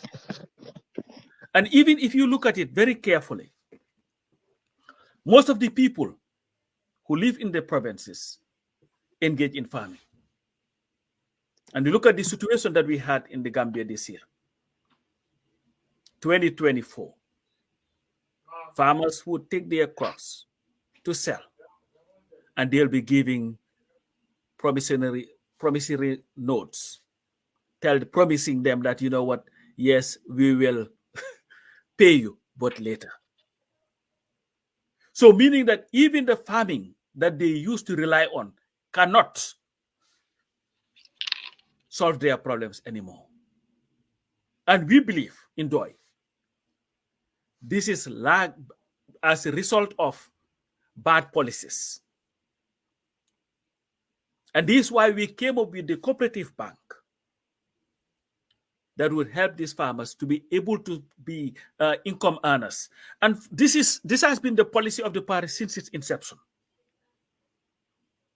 That what needs to happen, let's look at name anywhere. You're from Badibo, Kintekunda Maronkunda. He's from Sintet. All right.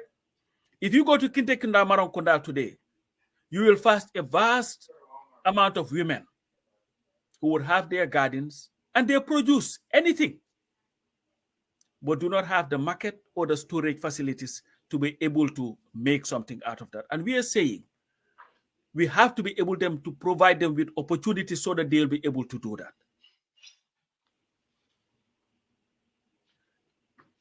You come to the provinces now, the amount of young people that are leaving our schools, like CDA said in his interview with Kirfatu, the kids are educated, they have no jobs. You tell them to go for métier, they do the métier, they have no jobs. They have no means of income in that country. They are as dependent as our government is dependent.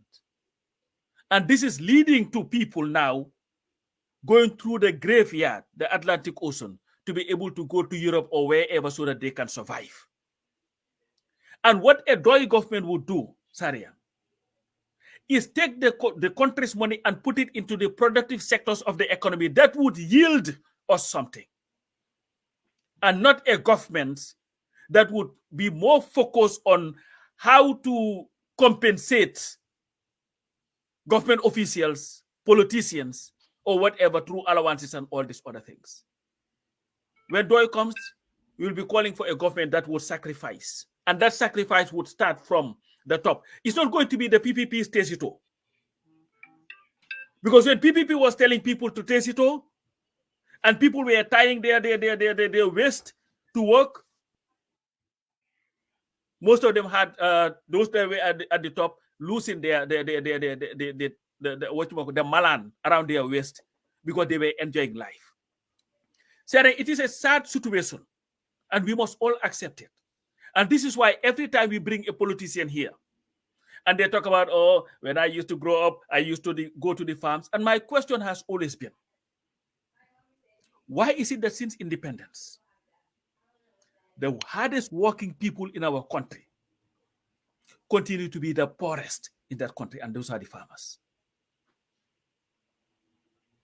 And isn't it sad that since the inception of our country, apart from Pierre Njai as chief minister, everybody else who had led our government hailed from the provinces. The majority of our ministers, overwhelming majority of our ministers from the provinces. Okay. Overwhelming majority of our permanent secretaries from the provinces. The policy makers on agriculture from the provinces. But yet still, those same people who hailed from the hardest working of our country continue to allow those people whose hardship, in fact, led to the formation of a political party, the People's Protectorate Party, later People's Progressive Party, so that at least they would see some progress in their lives. You know, the reason is greed and love for power. Just like the first question that you asked. When Halifa said, we continue to elect people who are more in love with power than they are with the people. And when a DOI government comes, you will see a government that is more in love with the people than in power.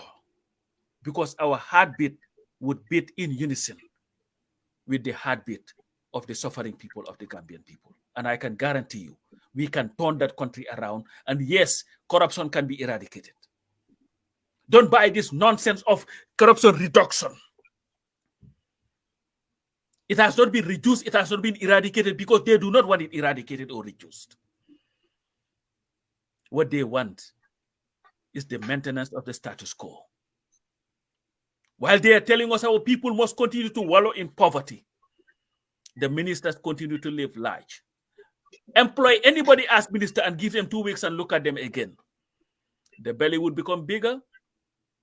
Their skin will become lighter. They start wearing the nice suits. And they would have been poor 2 weeks prior to being elected into office. They have no problem of living large. But the needs of our people is not their concern. We still have kids, Sariang, who are sitting on the bare floor in our schools today. You need an ambulance, you cannot find a car. But when the government wanted to organize an OAU summit, or OIC summit, they were able to find the means, anywhere they want, to have 87 luxury cars to be able to ferry guests who are staying in the country.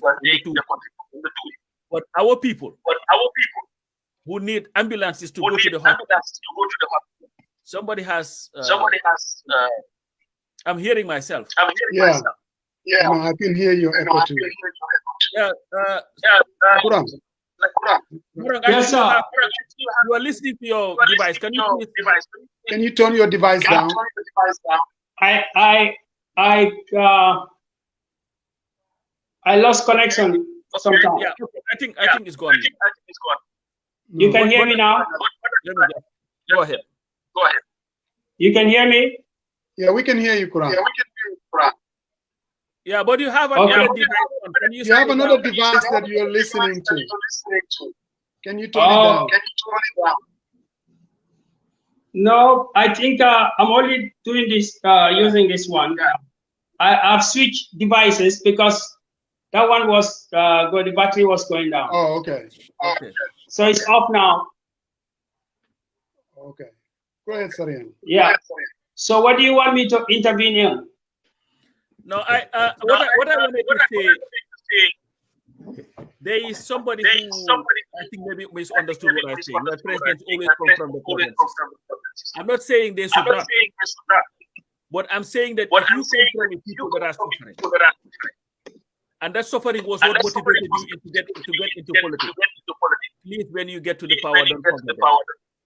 And I think for a very long time, the people in the provinces have been forgotten by the very people who came from Britain, from them. Thank you. So the second question is Echoing is still still echoing. I don't know what happened. Well, Mamadi, can you go off and try to come back on again? Okay, I'm hearing you perfectly. Yeah, we are. You are, but it's echoing. Really? We're hearing ourselves twice. Oh. Let me see whether if I put you on mute. So I think it's the moment well, I put him on mute, but I don't know. It's echoing. Alhagie. Yes, I'm hearing you. Okay. I guess we just have to deal with it. Go ahead, Sarian. So Alhagie, I think my other question is, what do you think is the biggest threat? People are saying that the sound is very bad. Yeah, it is bad. Musa, maybe we go out, all of us, and come back in. Maybe I don't know. No, Mom, Alhagie, why don't you when you go out and come back again? Okay. Yeah, go all the way out.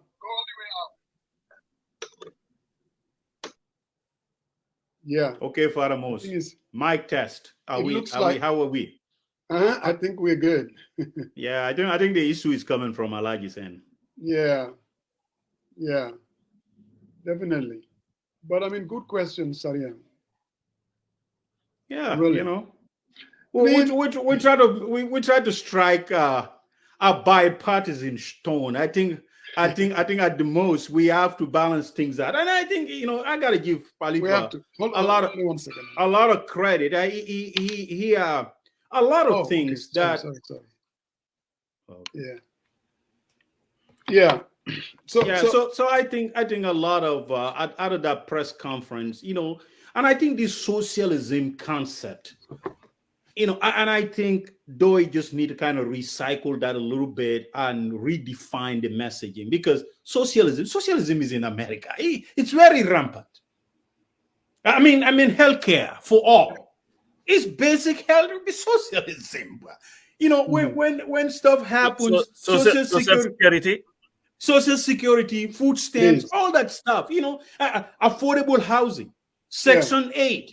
So these are, but you have to frame this in a question whereby it's not a handout.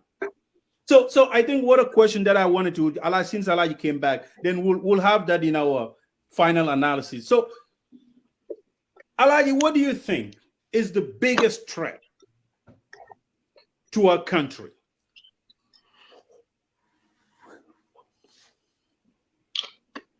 The biggest threat? Yes. Well, I've long time always had this quotation. It comes from the Arabic culture, and because they are religious people, they like to say, you know, a nation or a country without religion can survive if it has justice.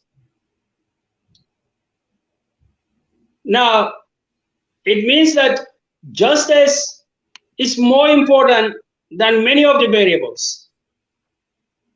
I don't want to be misquoted in a traditional Gambian way. When they say justice, they think it's about maybe arrest and then charge before 72 hours. No, that's not the kind of justice I am seeing. When they say justice, the right to the resources. So it comes down to having a right to the basic needs. It comes down to poverty. I think the greatest threat. Alhagie, Let me land. No. Give me a second. Give me a second. I wanna redirect a little bit. So you're talking about economic justice, right? And fairness to the natural resources of our land. Is that what you're saying? Exactly. Okay. I am saying that the greatest, in a nutshell, the greatest threat to national security is poverty. It's poverty. You have to ask yourself, what are some of the greatest threats that the Gambia has faced since 1965? 1981, 1994, 2016. What was it all about? It's about the unequal distribution of wealth. It's about corruption. It's about injustice, lack of proper governance, but not for the sake of governance, but for the sake of people to be able to have their daily bread. So yes, my professor at the university used to say this, and I think it's relevant anywhere you say it. Hungry people do not die in silence. It was a famous quotation in our classroom. Hungry people do not die in silence. Now, when you have so much poverty around you, you cannot even secure the country. Even the politics that we are all crying about today, well, I must say that whatever I've said today is my own personal opinion. I'm not speaking on behalf of the party. I'm just giving an independent opinion. But what I'm saying is, the political situation that we are talking about today is is poverty.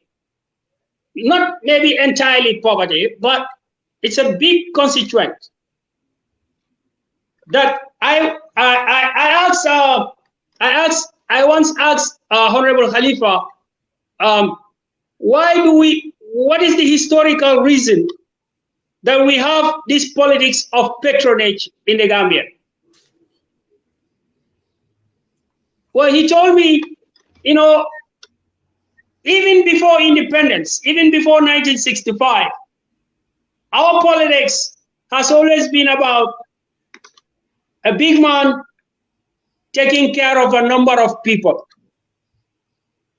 and then using it as a political capital to say, you see, when they go, they said, Dama, I'm going to mange cross carpet. Why you nega suma ganao? So there is always this concept of patronage. And that is largely because of poverty. We started as a society and we are still a society of dependency. But the greatest threat to national security is the fact that as people get poorer and poorer, their level of tolerance goes down. Yeah. So this is my, in summary, my opinion of what is the greatest threat. All right, thank you, and you know, Coach Pasamba, if you want to, but I think just to kind of let me ask the question. help a little bit on this aspect. I think you hit the right point, but I think we just got to put the bone on there, right? What causes poverty? I highlighted that greed. People are taking, but why is that happening? Because of what? Corruption. Corruption and corruption. People take our resources and train themselves. Your party leader said it. People are interested in the position.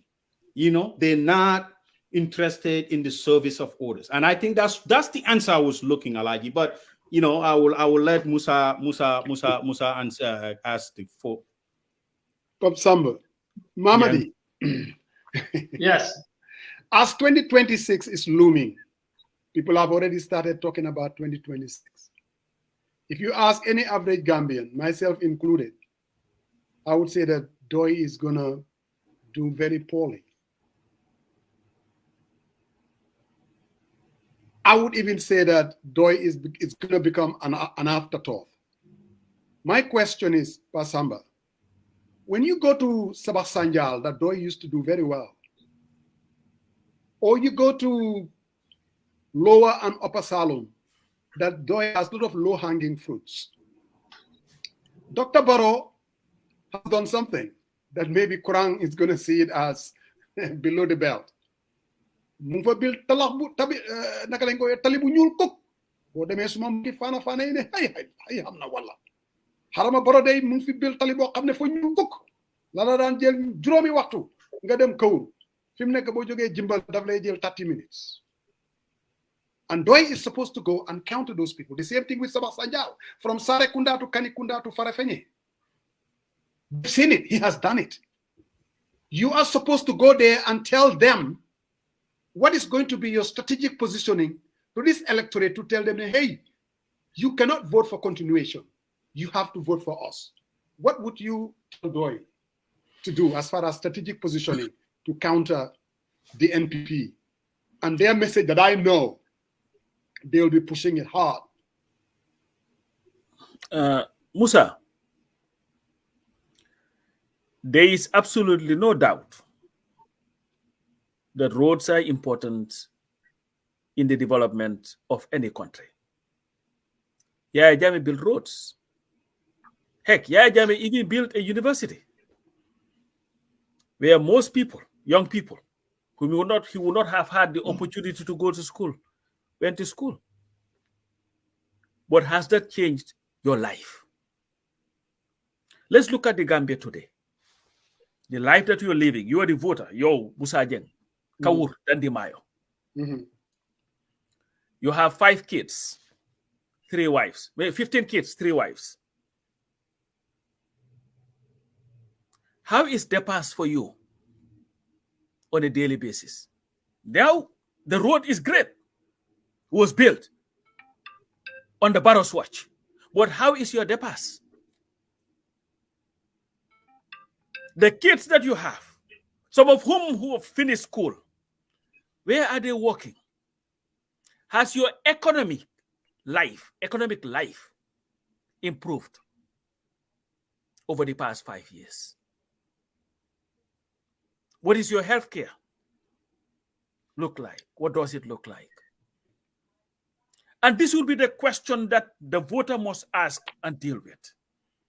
And you tell them exactly why you, if you were to be elected DOI, that your life, the life of your kids would get better.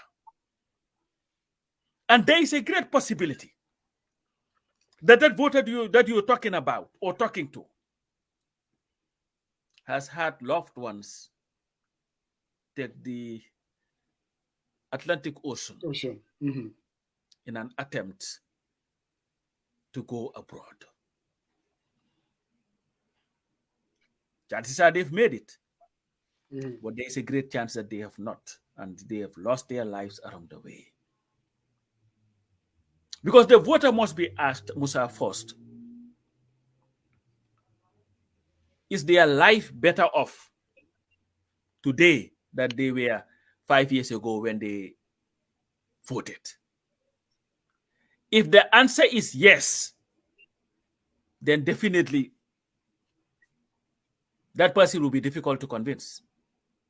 But if the answer is no, which I believe the overwhelming majority of Gambians would tell you, then those people their minds can be changed. And then the focus would be, what do you have on the table to change it? We've talked about why the Gambia has not progressed for 58 years. Because we've continued to elect leaders who are more in love with the position that they occupy than with the people. People who have not come up with policies that will take people out of poverty and give them a good livelihood. Corruption, greed, misappropriation of funds. And this is where you present yourself. We've been in the public space. Musa, you said earlier on that apart from the PPP, and I would add NCP, that DOI is the oldest political party in the Gambia. DOI's leadership have been in the public space since the 70s when they came back from their studies. Whether it was Samsar as a teacher at Gambia High School, Sidia Jata at the Department of Curriculum, or Halifa Sallah, Social Welfare, or Amisila, Department of Health, or Swaibu Ture, Action 8, and all these other places. And these people are very public individuals.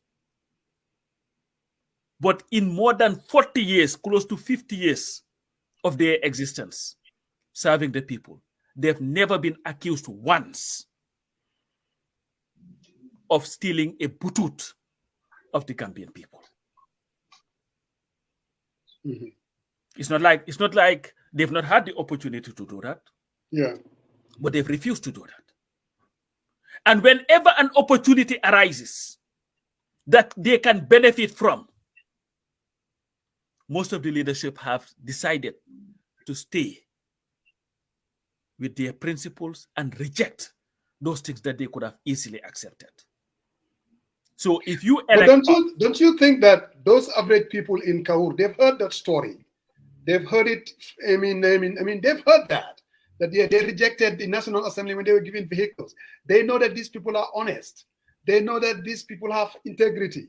But at the same time, they kept voting against them. So I am saying, not only do they know that. If you had asked me to Daniel, then I would have answered that. So what we are telling you, not only do we have a prescription to Gambia's continued economic goals, we have the honesty and the integrity to see it through. And we challenge you, the voters, to tell us any party that would come with a better policy than us. Tell us any party that would present a leadership that is more honest and dignified than us. And then you make the choice where you will vote for a party or a candidate that would address the basic needs and aspirations of the Gambian people, and not one that will be there to enrich themselves. And we believe that the People's Democratic Organization for Independence and Socialism, yes, socialism, we are not changing it, is that party. The choice is yours. The vote is yours. And I hope that when you vote, you will vote not for what happens immediately with the Sakomales and the Domadas, but you will vote for a country or a government that will be able to solve your problems. Yeah, thank you.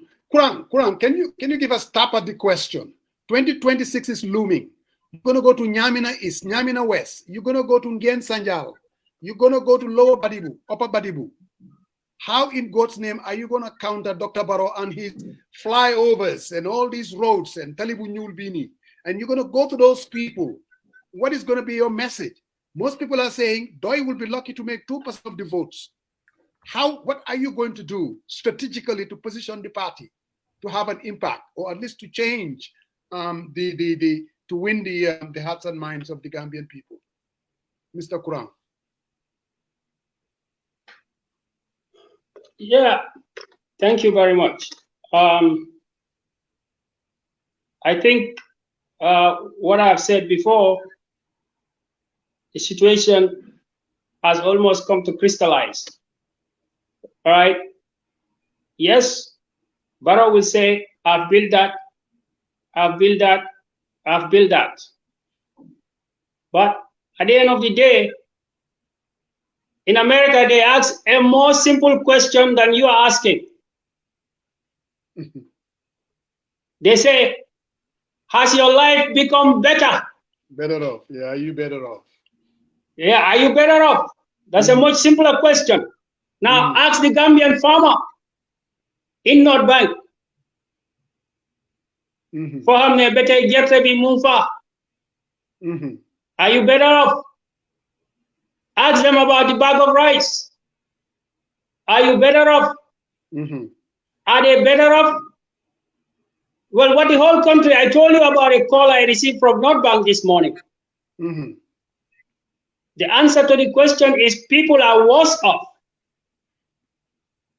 So you can say I build roads, but people don't eat that. The first human need is what they eat. And in that case, they are worse off. So if people are worse off, people are saying we are not better off. Some people are crying that even Yaya Jammeh is better. Jammeh sunye on samutane. Then you know the case against Barrow is very strong. Yeah. So it's very simple. You said, people said, no, he's going to get 3%. No. I tell you, from Nekani, Guy Feigning. Wow. People are going to leave NPP and UDP and come to DOI because the truth is against them. There was a guy, this guy I was chatting with some time ago. And in Monaco, yeah, just like you are saying, the resources are against us. They have more money. They are in the government, or they were in the government. Munama, you know what? Munama, the truth is more powerful than the money. And you see it in Senegal. Make amona halisdi. Yeah. Munga wane sa make ndabaro mo opa make halis. Ndabaro mo opa Yaya Jammeh halis. So it's not about money, bro. It's about the truth and the way it is said. Are we going to put the truth to the people? So nobody can say, nobody can predict the Gambian voter. The Gambian voter has always been unpredictable. I don't know about that. They've been very predictable. Yeah, they have been unpredictable. You ask Jammeh, he will tell you Gambian voters are unpredictable. Oh, yeah. You ask the UDP, they will tell you Gambian voter has been unpredictable. You ask UP, they can tell you the same thing. You ask the PPP now, they tell you the same thing. So yes, there is a strategy. And I am not faced by the projects and projects and projects. I still think that the more the truth that people know, and Gambia, you see, it's nobody can fool people completely anymore. Yeah. This program is just a small example. There are more and more awareness in the country. If you go to the remotest village now, if they cannot view your live program, they can have your audio. So the veil is being lifted. And it will take them by surprise. Do you know that there are politicians in Senegal that read the situation so wrongly, and nobody is hearing about them anymore? Yeah. What do I mean? Make, he read the situation correctly. He was overreacting. But there were people who did not endorse Amadou Ba. They did not endorse Domai because they said no, bon, second round of our Did they read it correctly? Maybe not. No. In 2016, even in the Gambia, there were people who read it wrongly. So you see, politics is not mathematics. Yeah. Yeah. In 2016, there will be a lot of people who will read it wrongly in 2016. You mean 2026? 2026. There will be a lot of people who will read it wrongly. So Kuran and Pasamba. Again, looking at 2026, there's a lot of people, pundits, and even here in the diaspora, there's a whole lot of talk about coalition, this coalition, that. Coalition has become the vehicle that most people believe that if you want to stop the current government, is something to explore. In Senegal, coalition is very common nowadays. I mean, I don't think you can do elections without having coalition Jomai, coalition Amadou Ba, coalition. You know, most of the politicians, they have coalitions, even though these are registered political parties. And it's beginning to look like in the Gambia too, when you talk to most Gambians, they'll tell you that the coalition vehicle may be the only vehicle that could make it competitive against the status quo. If that is the case, where do you see DOI in this? That's an interesting question. I am not one of those who is very crazy about this whole coalition thing.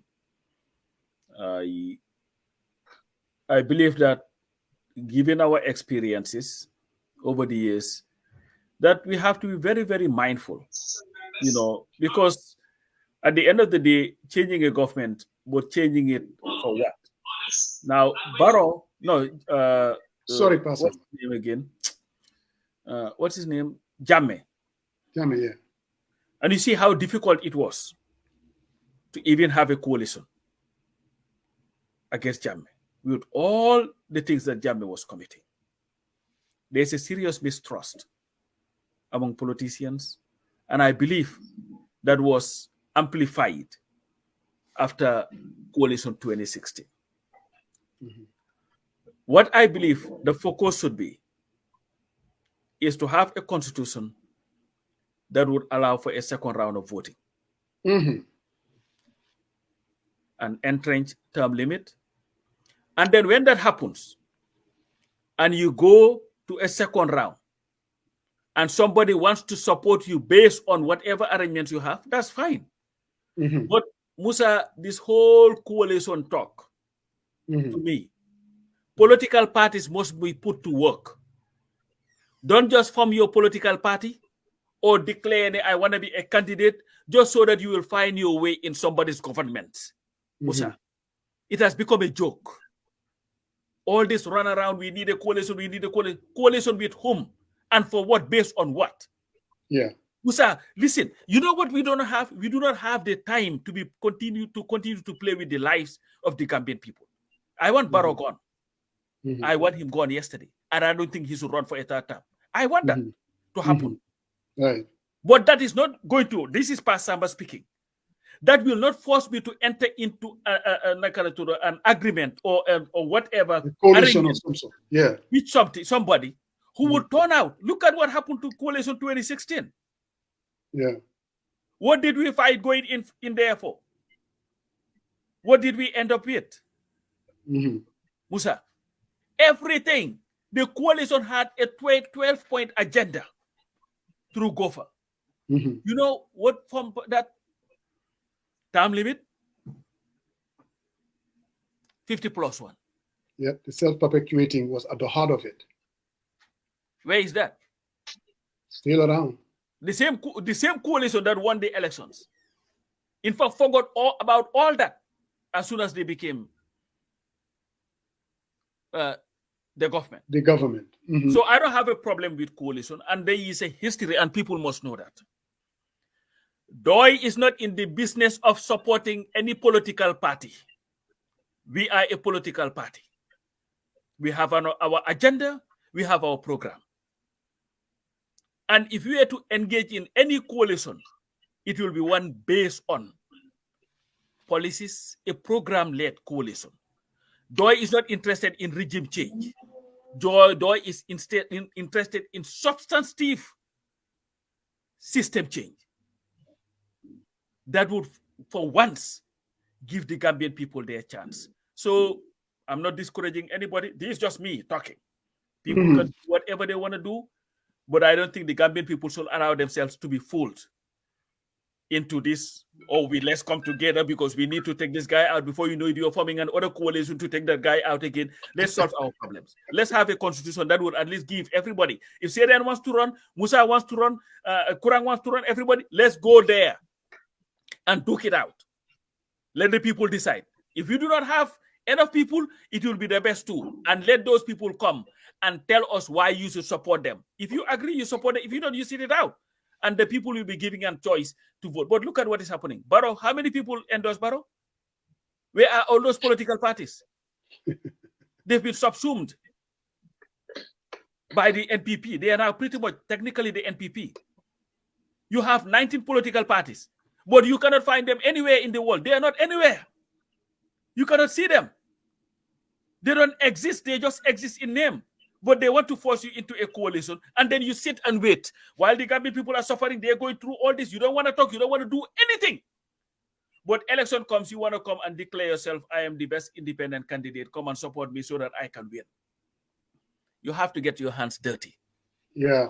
And this is why I appreciate people like Kurang, who is everywhere talking about what he believes should be the solution to our country. Don't sit in your nice corner and just be surrounded by friends telling you are the Yafi touch. You are the real deal.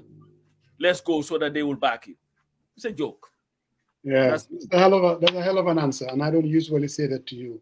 Well, you don't have a choice. Kurang, what do you say to the question? Coalition as a vehicle to change this government. There are a lot of people talking about third rail. Here in the diaspora, we have another one.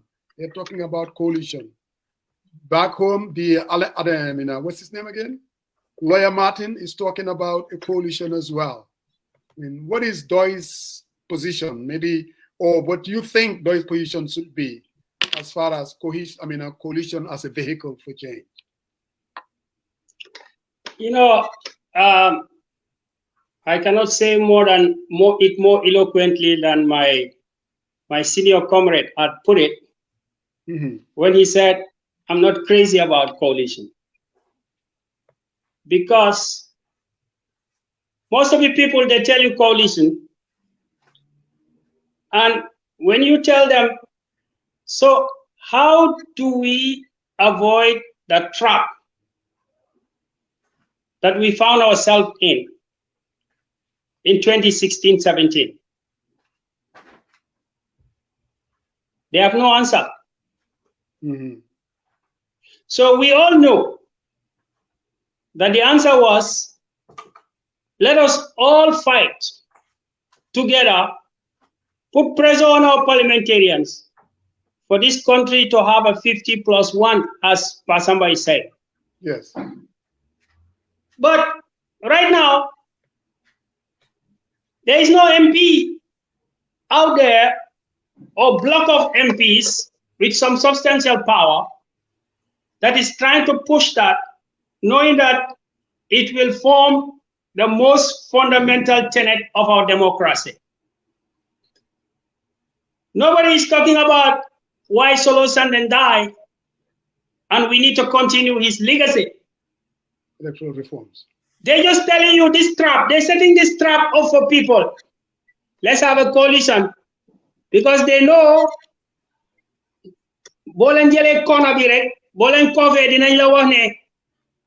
wow, we are the biggest, so we must lead.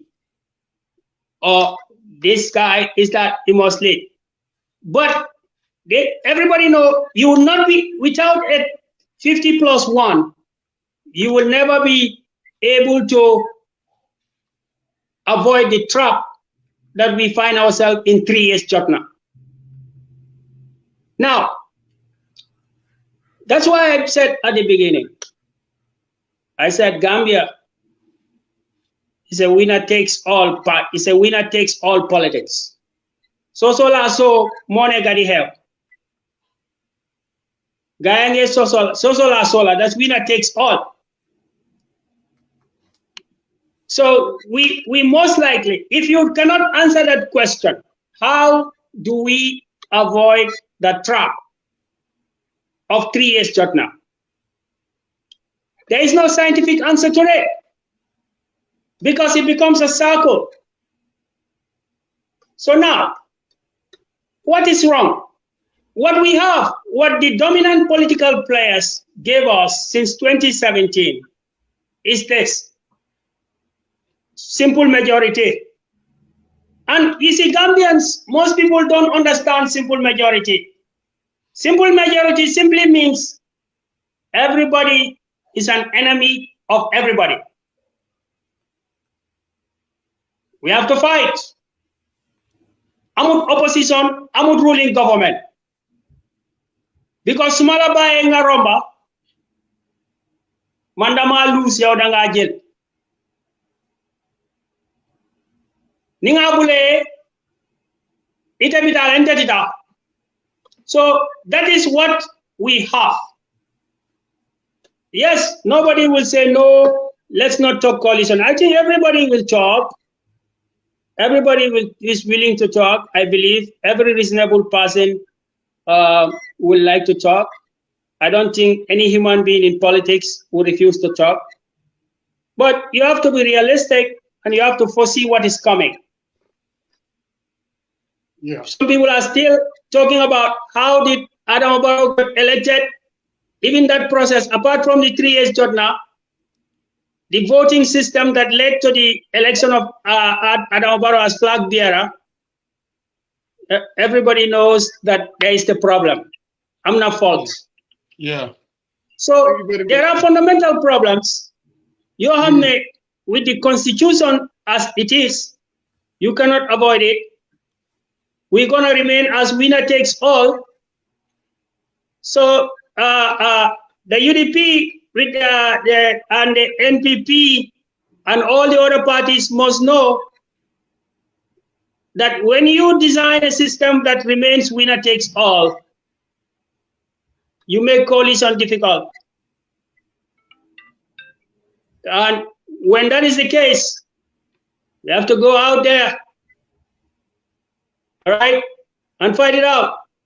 And we are going to say that, yes, the biggest threat to society is corruption and poverty. So Kurang, corruption. I get it. I get it. Listening to both yourself and Pasamba, there's absolutely no doubt that correct. I mean, if I hear you right, coalition for coalition's sake is not going to change the system. But also in politics, if you know that the status quo as it is not sustainable, what we have is not system change, and most likely, if we don't do anything, most people would tell you, in the absence of a coalition vehicle, I mean, Adam Barrow is going to be re-elected for another 5 years. Then the fundamental question is, we all know that maybe that's not good for the country. So why not explore another way? Yes, mistakes were made in 2016. Mistakes were made in 2021. But some people are saying, if you were to have a coalition of parties like DOI, let me rephrase the question. You mean DOI the afterthought? Huh? Yeah. The afterthought. Oh yeah, DOI is an afterthought. Yes, DOI is an afterthought because of the way they place themselves. But I don't think you can also have a very viable coalition without DOI. So then how are they afterthought then? Because if you are not that relevant. No, I mean, I'm not gonna. What I'm saying is, DOI is definitely an afterthought in Gambian politics. There's no doubt about that. But also, in as much as just like Pir in Senegal, DOI is an afterthought. But I mean, young man, let me ask the question that I want to ask. Most people would say, if you want to change the present status quo, maybe there is nothing wrong with DOI and the United Democratic Party, with some of these other parties sitting down, knowing the mistake that they made in 2016, and try to rectify those mistakes in order to be able to put up a formidable challenge to the status quo. Again, pundits will tell you, in the absence of that, this guy will be re-elected. To avoid the guy to be re-elected, at least take a risk on this thing, knowing fully well that there are, of course, pitfalls and risks to be taken, but at least sit down and see how you can put it together and form a formidable challenge against the status quo. Isn't that worth to sit down and talk and risk it? Well, you see, as an afterthought, maybe you can just let the relevant ones duke it out, because you are an afterthought anyway. You are totally irrelevant in this whole thing. But just now to the point. You're just being cute. No, I'm not being cute. No, I'm cute. You don't have to worry about that. I know you're saying that. But, you know, because the thing is, people sometimes want to have it both ways. They would call us irrelevant and afterthought, and then say, you know what, but to have a viable coalition, we'll need you in it. I don't think that person is an afterthought, of that party is an afterthought. There are parties that are an afterthought. I don't think we are one of them. But Musa, fundamentally, we've never been opposed to a coalition. We always wanted a coalition that was program-led. And if you remember, this is where we used to have our biggest difference with the UDP. Because the UDP, and I'm saying this because of, we were there from day one, organizing these meetings. In fact, that is the reason why, in fact, there is a For the People, by the People show today. Right. And you and I and Banka are in it. It's because there was something that brought us together to do that, and that was bringing political parties to come together. And the biggest difference had always been UDP felt that because of their numerical superiority as an opposition, they should lead. DOI has always believed that it should be a program-led coalition. DOI at this point is not interested again in mere regime change. We want substantive system change. And if you're serious about that, we'll discuss with anybody. But we are not also interested in helping anybody just become president. That is not what we are about. That has never been what we are about. What we want is a government that will, for once, be able to address the basic needs and aspirations of the Gambian people. Not any exercise that is just going to elevate one person to the presidency and leave another one. So how about, okay, so how about this other one? A DOI coalition. Just like you have in Senegal, you know how parties sometimes they have a DOI coalition. In other words, DOI is saying, we're going to go out there. We've tried all these agendas. DOI is a different kind of party.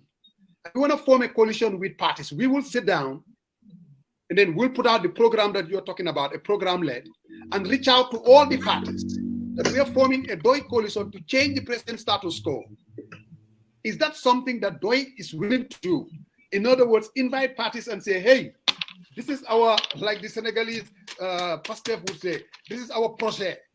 This is our project that we think is the answer to the Gambian problem. Whether it's the economy, whether it's the structural problem, whether it's the constitutional crisis, here it is. Let us sit down. We all come around it and run on this platform. We're calling it the DOI Coalition. And anybody who wants to join, let's join together. We believe this can be a formidable force against the current government, and we will sell it to the Gambian people. Could DOI consider something like that and try to bring parties together around that? Musa, that coalition as a vehicle. And also, Musa, is that vehicle viable, you think, electorally? You see, I think sometimes people do not read our politics very well. how many, all the candidates, DOI had other parties that endorsed it the last election. Kurang was an independent candidate who came and joined them. APP came and joined. I'm going to electoral base. I mean, well, no. Just due respect to just please let me just land. UDP, which has an electoral base, was joined by the GFA. Bibi and his name, Marisok. Isn't it? Marisok, yeah. And Marisok. Now, if you talk about political viability, you can be, when you talk about Bibi Dabo, ask the people of Kiang when they ask him to beg Jawara to give him this thing, Mono. That's a joke. But, again, what did that yield? You see, our politics, I think, is a lot more complicated than sometimes we make it to be. And if you're going to have a coalition, let us be honest, the UDP is not going to engage in any coalition that they are not leading. And you cannot fault them for that. Okay? UDP, like a DOI, is never going to go and join a party-led coalition. So meaning, unless you have a grand coalition of all opposition parties in the Gambia, you're just going to have the same thing again, Musa.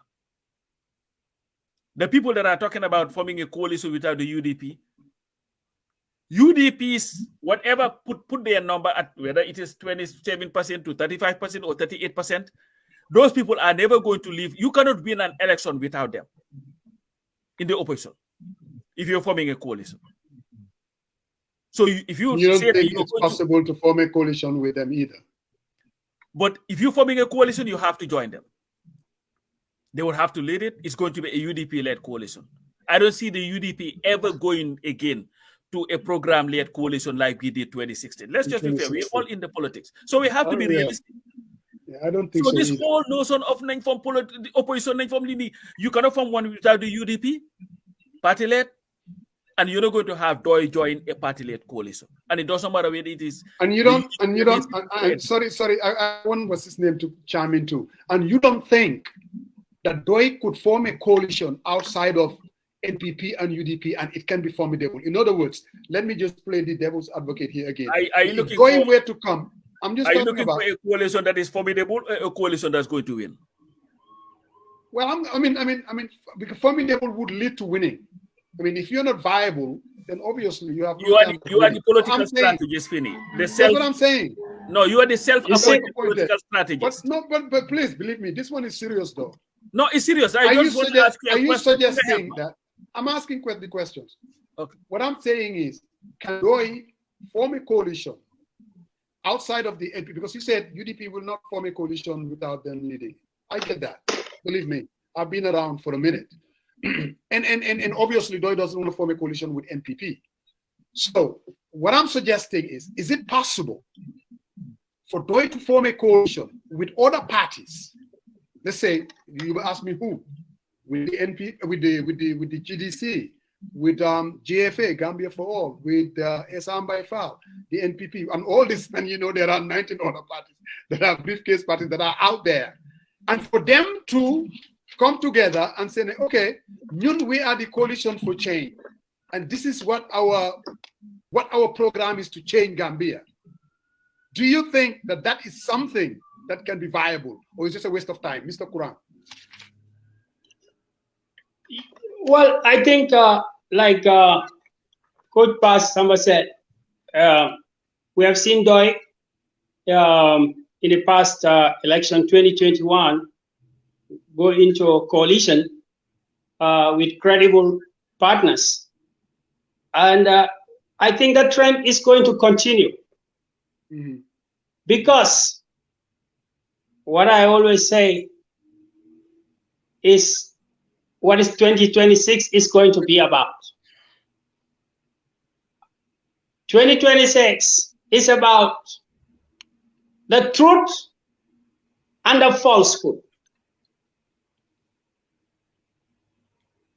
2026 is going to be about Do we want systems change or we want regime change? And this is what we're going to tell people, and this is what people want to listen right now. If we remove Adama and replace it by somebody else just for the sake of replacing it, let's say the UDP, there will be no change in the country. They are 6 and 9. So gradually, this momentum is picking up in the country. I can tell you, you may see me online, but I'm more on the ground than online. What the people are saying, so you see, the conversation, even the NPP is aware of that. I have seen a doctor, Cisse and others saying that there will be no third force because they know what Gambians are looking for right now is a third force. Why?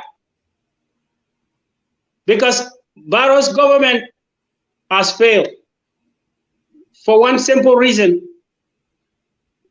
They are not able to control corruption. There is no way that a UDP government will control corruption because we have already seen what they can do. So Gambians are now asking, is there a third option? And that's a DOI-led coalition. That's the third option, and that's the viable option.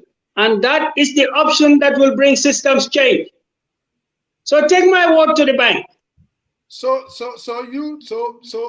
if I hear you right, the question that I asked, you think a DOI-led coalition can be a viable option or can be a formidable? DOI-led coalition is the only viable coalition to bring systems change. Mm-hmm. And that is what every Gambian listening to this program today must take note of. Corruption cannot be eliminated by UDP or NPP. We have seen what they can do with corruption. They have the same principles. Winner takes all. Rajasa Kanam.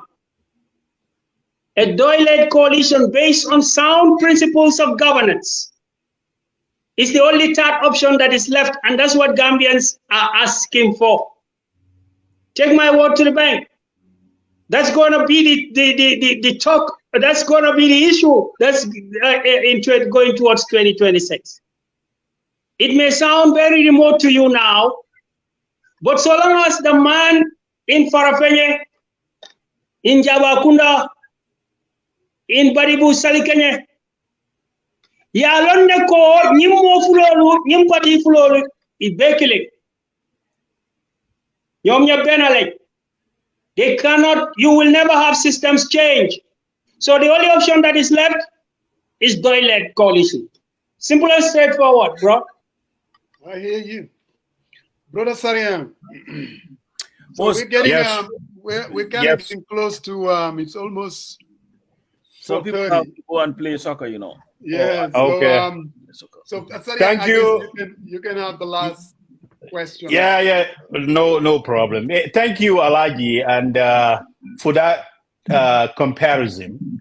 And I wanted to extend to you that because of your inferences that MPP and UDP is 6 and 9, Sekou Kamara wants to organize a debate between you and him on this platform, a date chosen by you to come on, okay? That's what he wants me to extend to you, that he wants to have a debate because he thinks he totally disagree with your take in terms of what you are putting your pronouncement on this platform. So if you're ready, reach out to our boss, Musa Jeng, and he will organize one. Then you guys both can come in and get out of it. Who is All good? right. So my question to you, Alhagie, Alhagie, you make, and I don't want to sound this to be between the PDOIS and UDP, but I have to seek clarification from you. Obviously, you've been with the commissions, and you know, you've seen the 2016 all the way down. I think I'm taking a little aback when you say UDP is the same. Uno, same with MPP. Knowing the people who are in UDP and knowing Halifa Sallah, I think your party leader will not agree with you on this inference. But can you articulate in a more specific term that you can point in terms of fighting corruption, in terms of up to today? Because they departed 2017. Still now, MPP is the government, President Barrow is the president. So how can you justifiably say that these two parties are the same? They are absolutely no difference whatsoever. Well, you know, before I go further, what Honorable Halifa will say, that's the party opinion. That's the official opinion. So whatever he says, what I would say and what I've been saying is my personal opinion. Is that clear? Okay, that's fine, but I'm asking you a question. So now, yeah, that's fine. Your question. Very simple examples. You understand? 2 weeks ago, there was an article by investigative journalist Swandi Dabo. That article summarizes to you the attitude of the NPP and the attitude of the UDP in fighting corruption and transparency. What was it? Because you mentioned the commission, this is not something about the commission, but everything is relevant in politics. Now he said, the planes that Yahya Jammeh left behind were about 5 or 6. The commission was tasked to investigate. While the commission was investigating, the government was doing other things. When the commission recommendations came out, they specified that these items should be disposed. Swandi Dabo asked a UDP finance minister, Sanneh, why that was the case. That under his ministry, while he was there, planes were being sold that were being investigated. 2 planes were sold while Sanneh was still in office. Another 3 planes or so were sold when Mamure came. Well, I don't know whether you would classify Mamure as an NPP minister or as a coalition minister. I'm not sure about that. I left the listeners to do that. So, in summary, that was just an example. But I can tell you that the same example is what applied to the luxury vehicles. So, where is the footprint of the UDP in government in terms of taking care of the resources of the country? Are you asking me a question? Are you asking me a question, or you answering my question? No, I am asking a rhetorical question in order to respond to your question. Okay. It's a rhetorical question. So what I am trying to tell you is that, what is the attitude? Do you see them online? Anytime you mention somebody who belongs to their party and associate him with some corrupt deals, they have nothing to do just to personal attack you. So they are not interested in transparency and corruption. Now tell me, the OIC today, it ended. It was managed by people from the UDP for a good 2 years.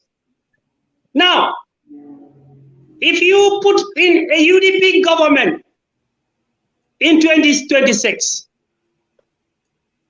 do you believe that they will investigate themselves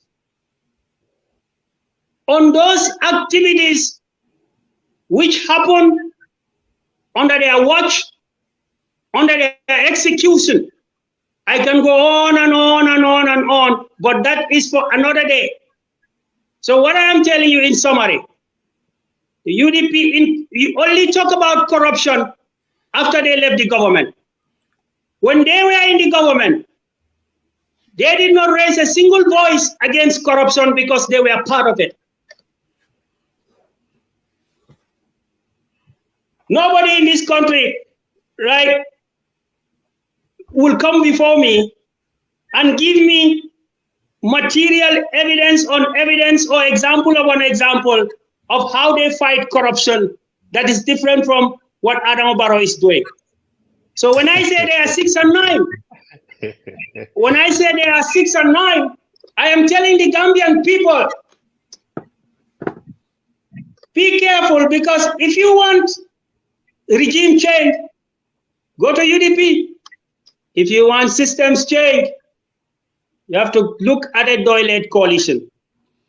Now tell me one example, or let them tell me one example that will prove that while they were in the Barrow government, they were fighting corruption, like they are talking now. While they were in the OIC, or while they were in charge of Jammeh's assets, I can give you examples, some examples, which as Judge did. Tell me one example, let them give us examples of how they fought corruption when they were in charge. All they say now is Barrow is corrupt. The difference between Barrow and UDP in 2019 was not about corruption. It was about power. Power. Racha sa kanam. Moy won affaire bi. As you are speaking, as you're speaking, man, I got a lot of text message, but I want to refute your allegations on this platform. But I'm asking you, are you ready to debate Mr. Sekou Kamara on this platform at a date chosen by you and Sekou? Agree. Who is he? Who is he? Oh, he's a passionate UDP supporter, and he vehemently disagrees. But I'm still waiting. Menteng is under preparation. No. Now my question is because how can I be debating the whole party? Okay, no problem. I will take that on board. But do you agree to debate with Sekou? Bring Alma Metal. When me and Alma Metal were going to school, Sekou was still in nursery. Bring Alma Metal. No. Okay, sounds good, Musa. Musa, no, I really don't think that's the question, though. I think he wants to debate you, and that's okay. I said I cannot just be here ping-ponging, debating every supporter. You understand what I mean? I'm interested in the cream. I think this is cream of the party. The cream of the party. So I guess he's saying he wants to debate somebody important in a higher rank, not just the supporter. No. He didn't say that. He really didn't say. He said his preference is Almame Fundintal. But if you ask Almame Fundintal said, no, I don't want to give any relevance to Kurang because Kurang is nobody in PDOIS.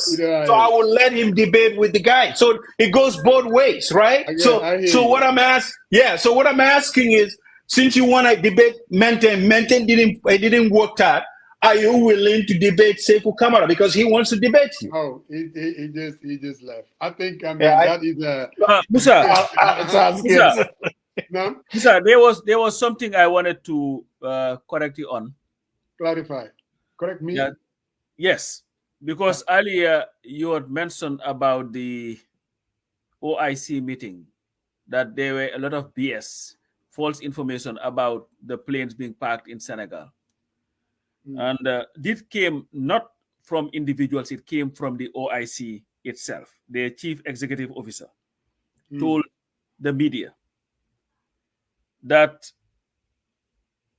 because of lack of adequate parking space at Banjul International Airport, some aircrafts belonging to high-profile delegates attending the summit would be parked at the old Yoff Airport in Dakar. Okay. So that's not something that people made up. Now, that was the plan.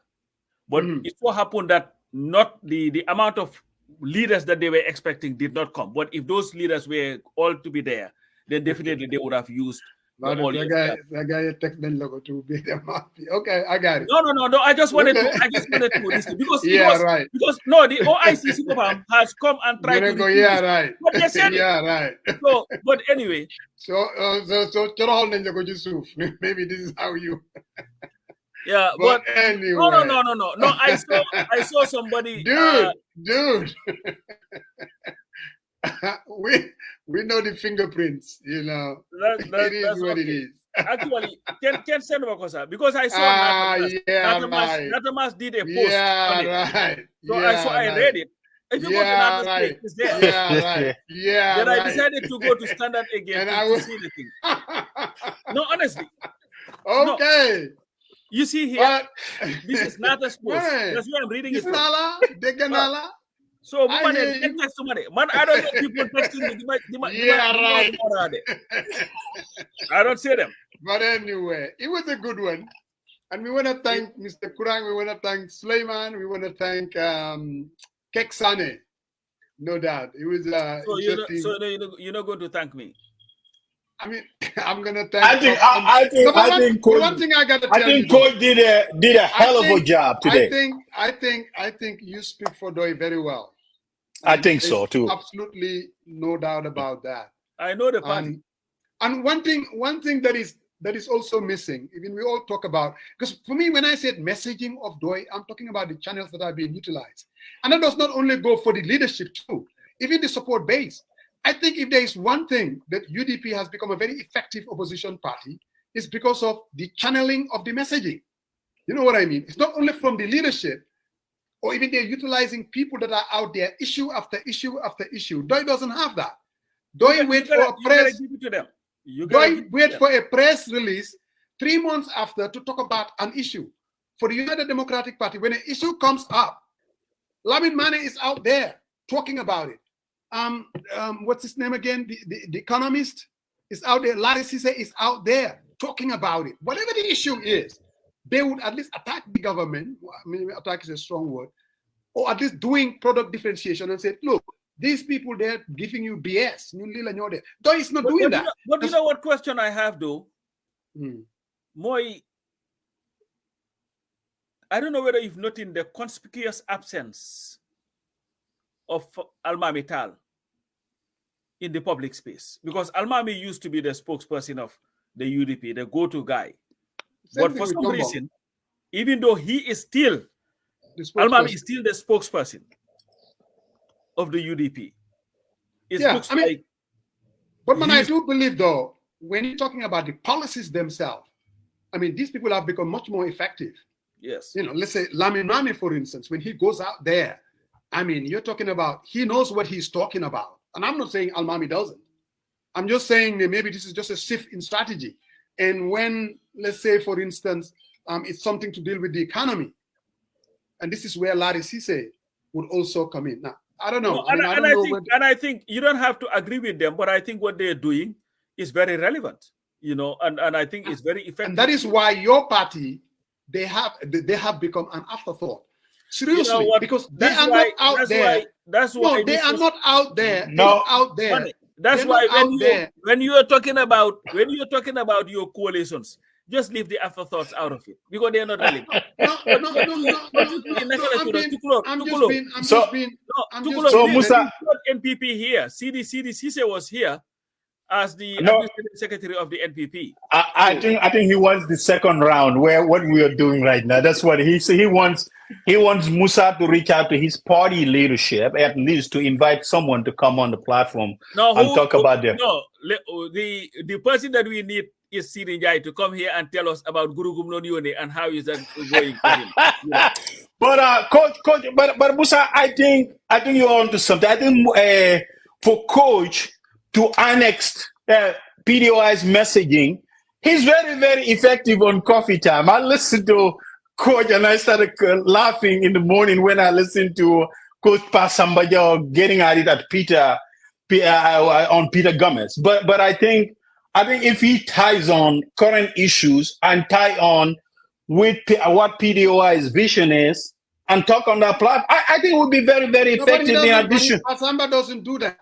Pasamba, no. That's what I'm saying. Rhetoric is more on the activism. You know what I mean? and then I'm not necessarily touting the policies of DOI or DOI being. I mean, solution. I don't think he does that. No, I don't think so. Wow. It is okay. important, but no. but I really think there should be a shift. I think coach is very, very effective when he communicates, and I think the voters want, what can you do for me? And I think there's a lot of loopholes and a lot of basic stuff that, because I watched Khalifa the entire time and I was like, okay, some of the stuff that he was hitting, but how come this messaging is not getting? I mean, it's very, very effective, because if the leader says, I care about your plight. I mean, we have elected leaders for many, many years now. They haven't delivered. We can pinpoint and all that, but we gotta, I think, turn the notch and calibrate the messaging a little bit and say, hey, this is what we did, instead of, the philosophical. I mean, that's what I told Kurang, and I try to redirect as much. But when it comes to coach hits all the points and say, hey, this is what it is. Yeah. So I think he just needs to. It's not only knowing the party Pasamba, it's also like the question that I asked. Stylistically, you cannot answer the question, and then at the same time making the differentiation. Again, like I'm saying, everything that you put on Coffee Time, it's about something else, not necessarily about touting the party. And maybe that's something that the party needs to look into, to get the Pasambas and other folks, that would kind of resemble the Lamin Manes and the Larry Cisses, because an opposition party, definitely, you don't wait till elections and then you go. And I'm not saying that DOI have the, let me say this.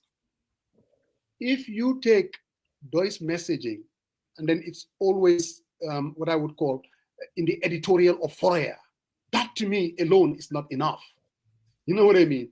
Editorial of Fourier. I mean, you read their editorial, that's when they deal with the issues.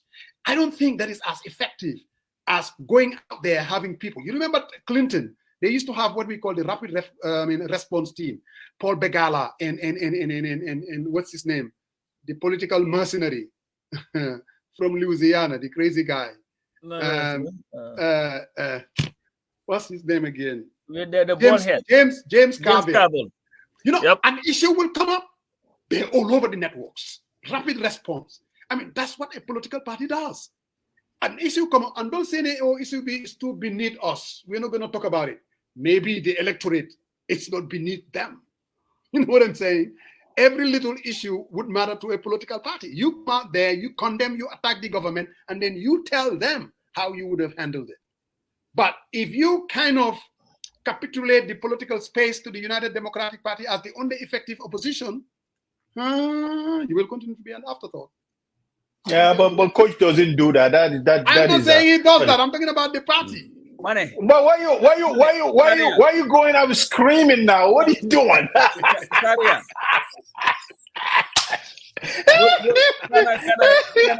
Stop screaming, Musa. Keep screaming. So you talk about the debate, though. What do you think about the debate? I mean, last week.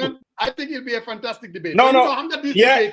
The politics debates in the Gambia. Your friend, your National Assembly member, Menteng, decided not to debate him because he's saying that this guy is beneath him. He's a National Assembly member. No, I didn't say. I didn't say that. No, I didn't say it. But I said he said he wants funding tal. I said, well, maybe funding tal will turn down your thing. So, but here's the thing. I know I was talking about the debate between Silla and Mane on coffee time. I mean, we had that passionate debate on both sides. That was a good debate. And what is your take? Because I think a lot of people were talking about it, and it's okay to kind of, because today I think for the most part,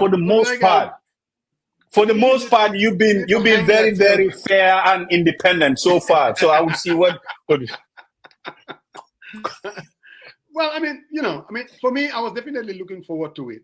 The good thing about it is, anytime you have a government that is willing to debate the opposition and talk about issues, I think that tells you that our politics have changed. That is a good thing.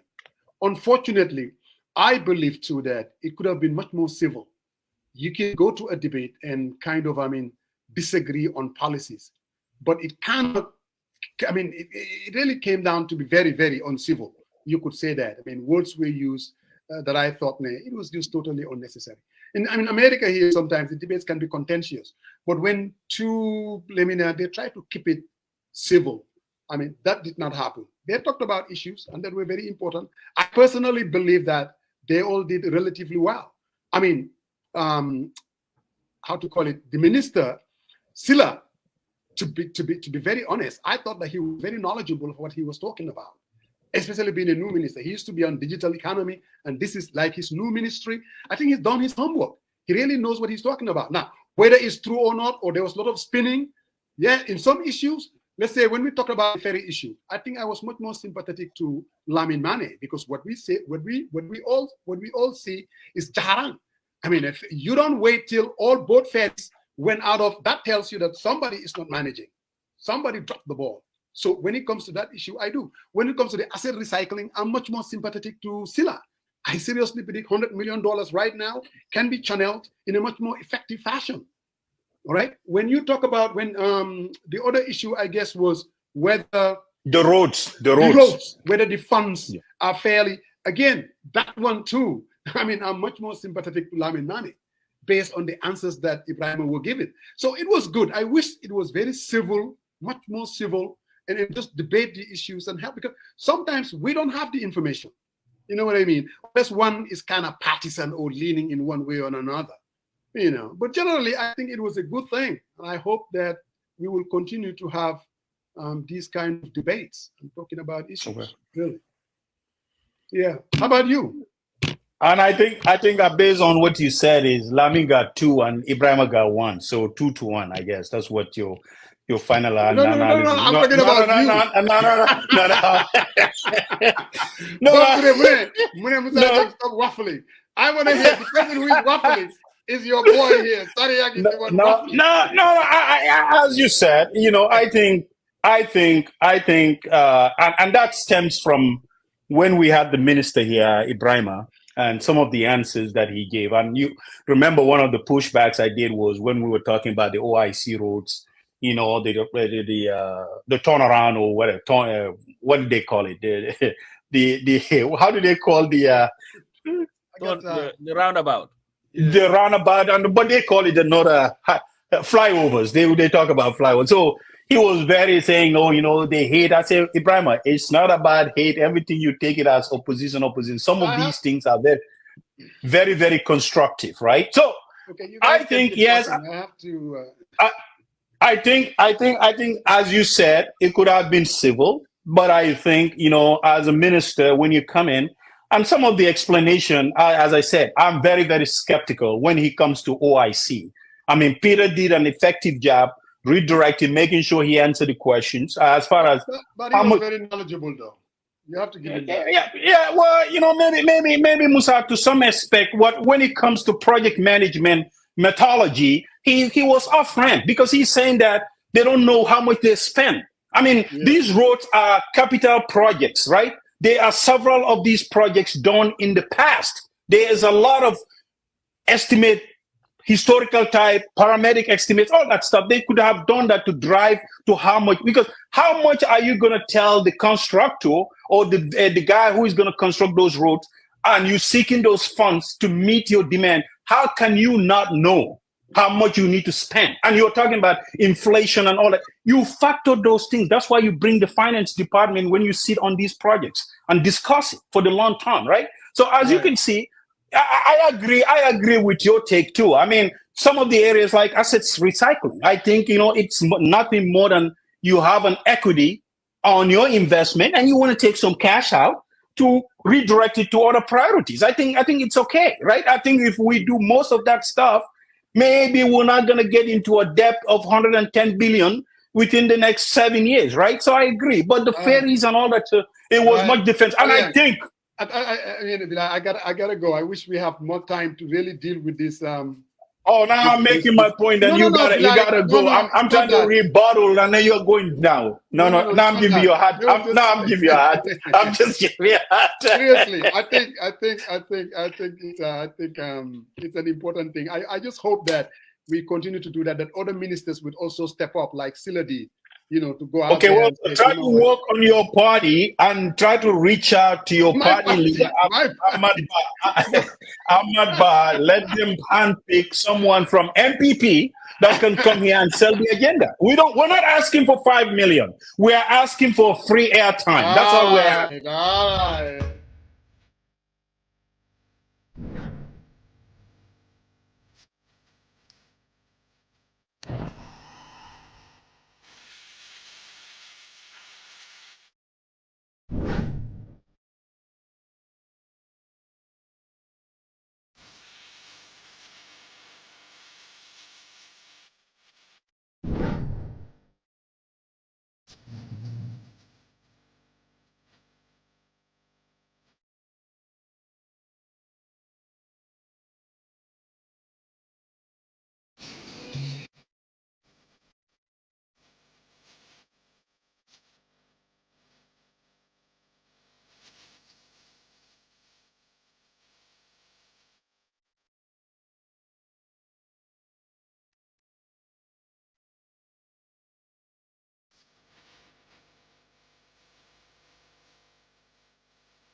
Gambiana. Welcome to Greenville Estate in the heart of Gunjur, just minutes away from the Gunjur Highway. The estate is located in a serene and nature-oriented environment which makes it the first community in the Gambia certified by the National Environmental Agency. As part of our Going Green initiative, beautiful trees grace the landscape as you drive into the estate, and we are planting even more trees. Go green and own a piece of our Greenville dream. With 673 plots of land available, you can purchase a plot today and start construction immediately. Find your next home at the Greenville Estate, an affordable estate that suits any budget. While you have certainly heard about coronavirus, commonly called COVID, you might not know these important facts and ways to protect your family from the illness it can bring. COVID can be very contagious through air, touch, or sharing food. It has been studied at length, and we can share with you what we know so far. Who are we? We are New World International, a non-profit organization located in Washington State, and our mission is to educate people about coronavirus. The coronavirus can cause serious illness and, yes, even death if not treated right away. The symptoms are similar to the common flu: fever, cough, sore throat, and shortness of breath. Many people experience these symptoms and wait too long to seek medical attention. That can be a life-threatening mistake. Certainly, keeping a safe distance from others that appear to have flu symptoms is advisable. It's always better to be safe than sorry. If you develop these symptoms, there won't be any way for you to know that it's just a common flu unless you have a test done. It's best to seek out a doctor, nurse, health worker, or health facility to get advice and treatment if needed. If you are a student, report the conditions to your teacher right away. By all means, stay home if you are sick. Always cover your mouth and nose if you sneeze, and wash up afterward. The contagion spreads with the moisture droplets. As you have heard, there is a vaccine available for coronavirus. Seriously consider receiving a vaccine before you become ill. And above all, consult with your doctor when you do not feel well. For more information, please visit us online at newworldinternational.org.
Stop.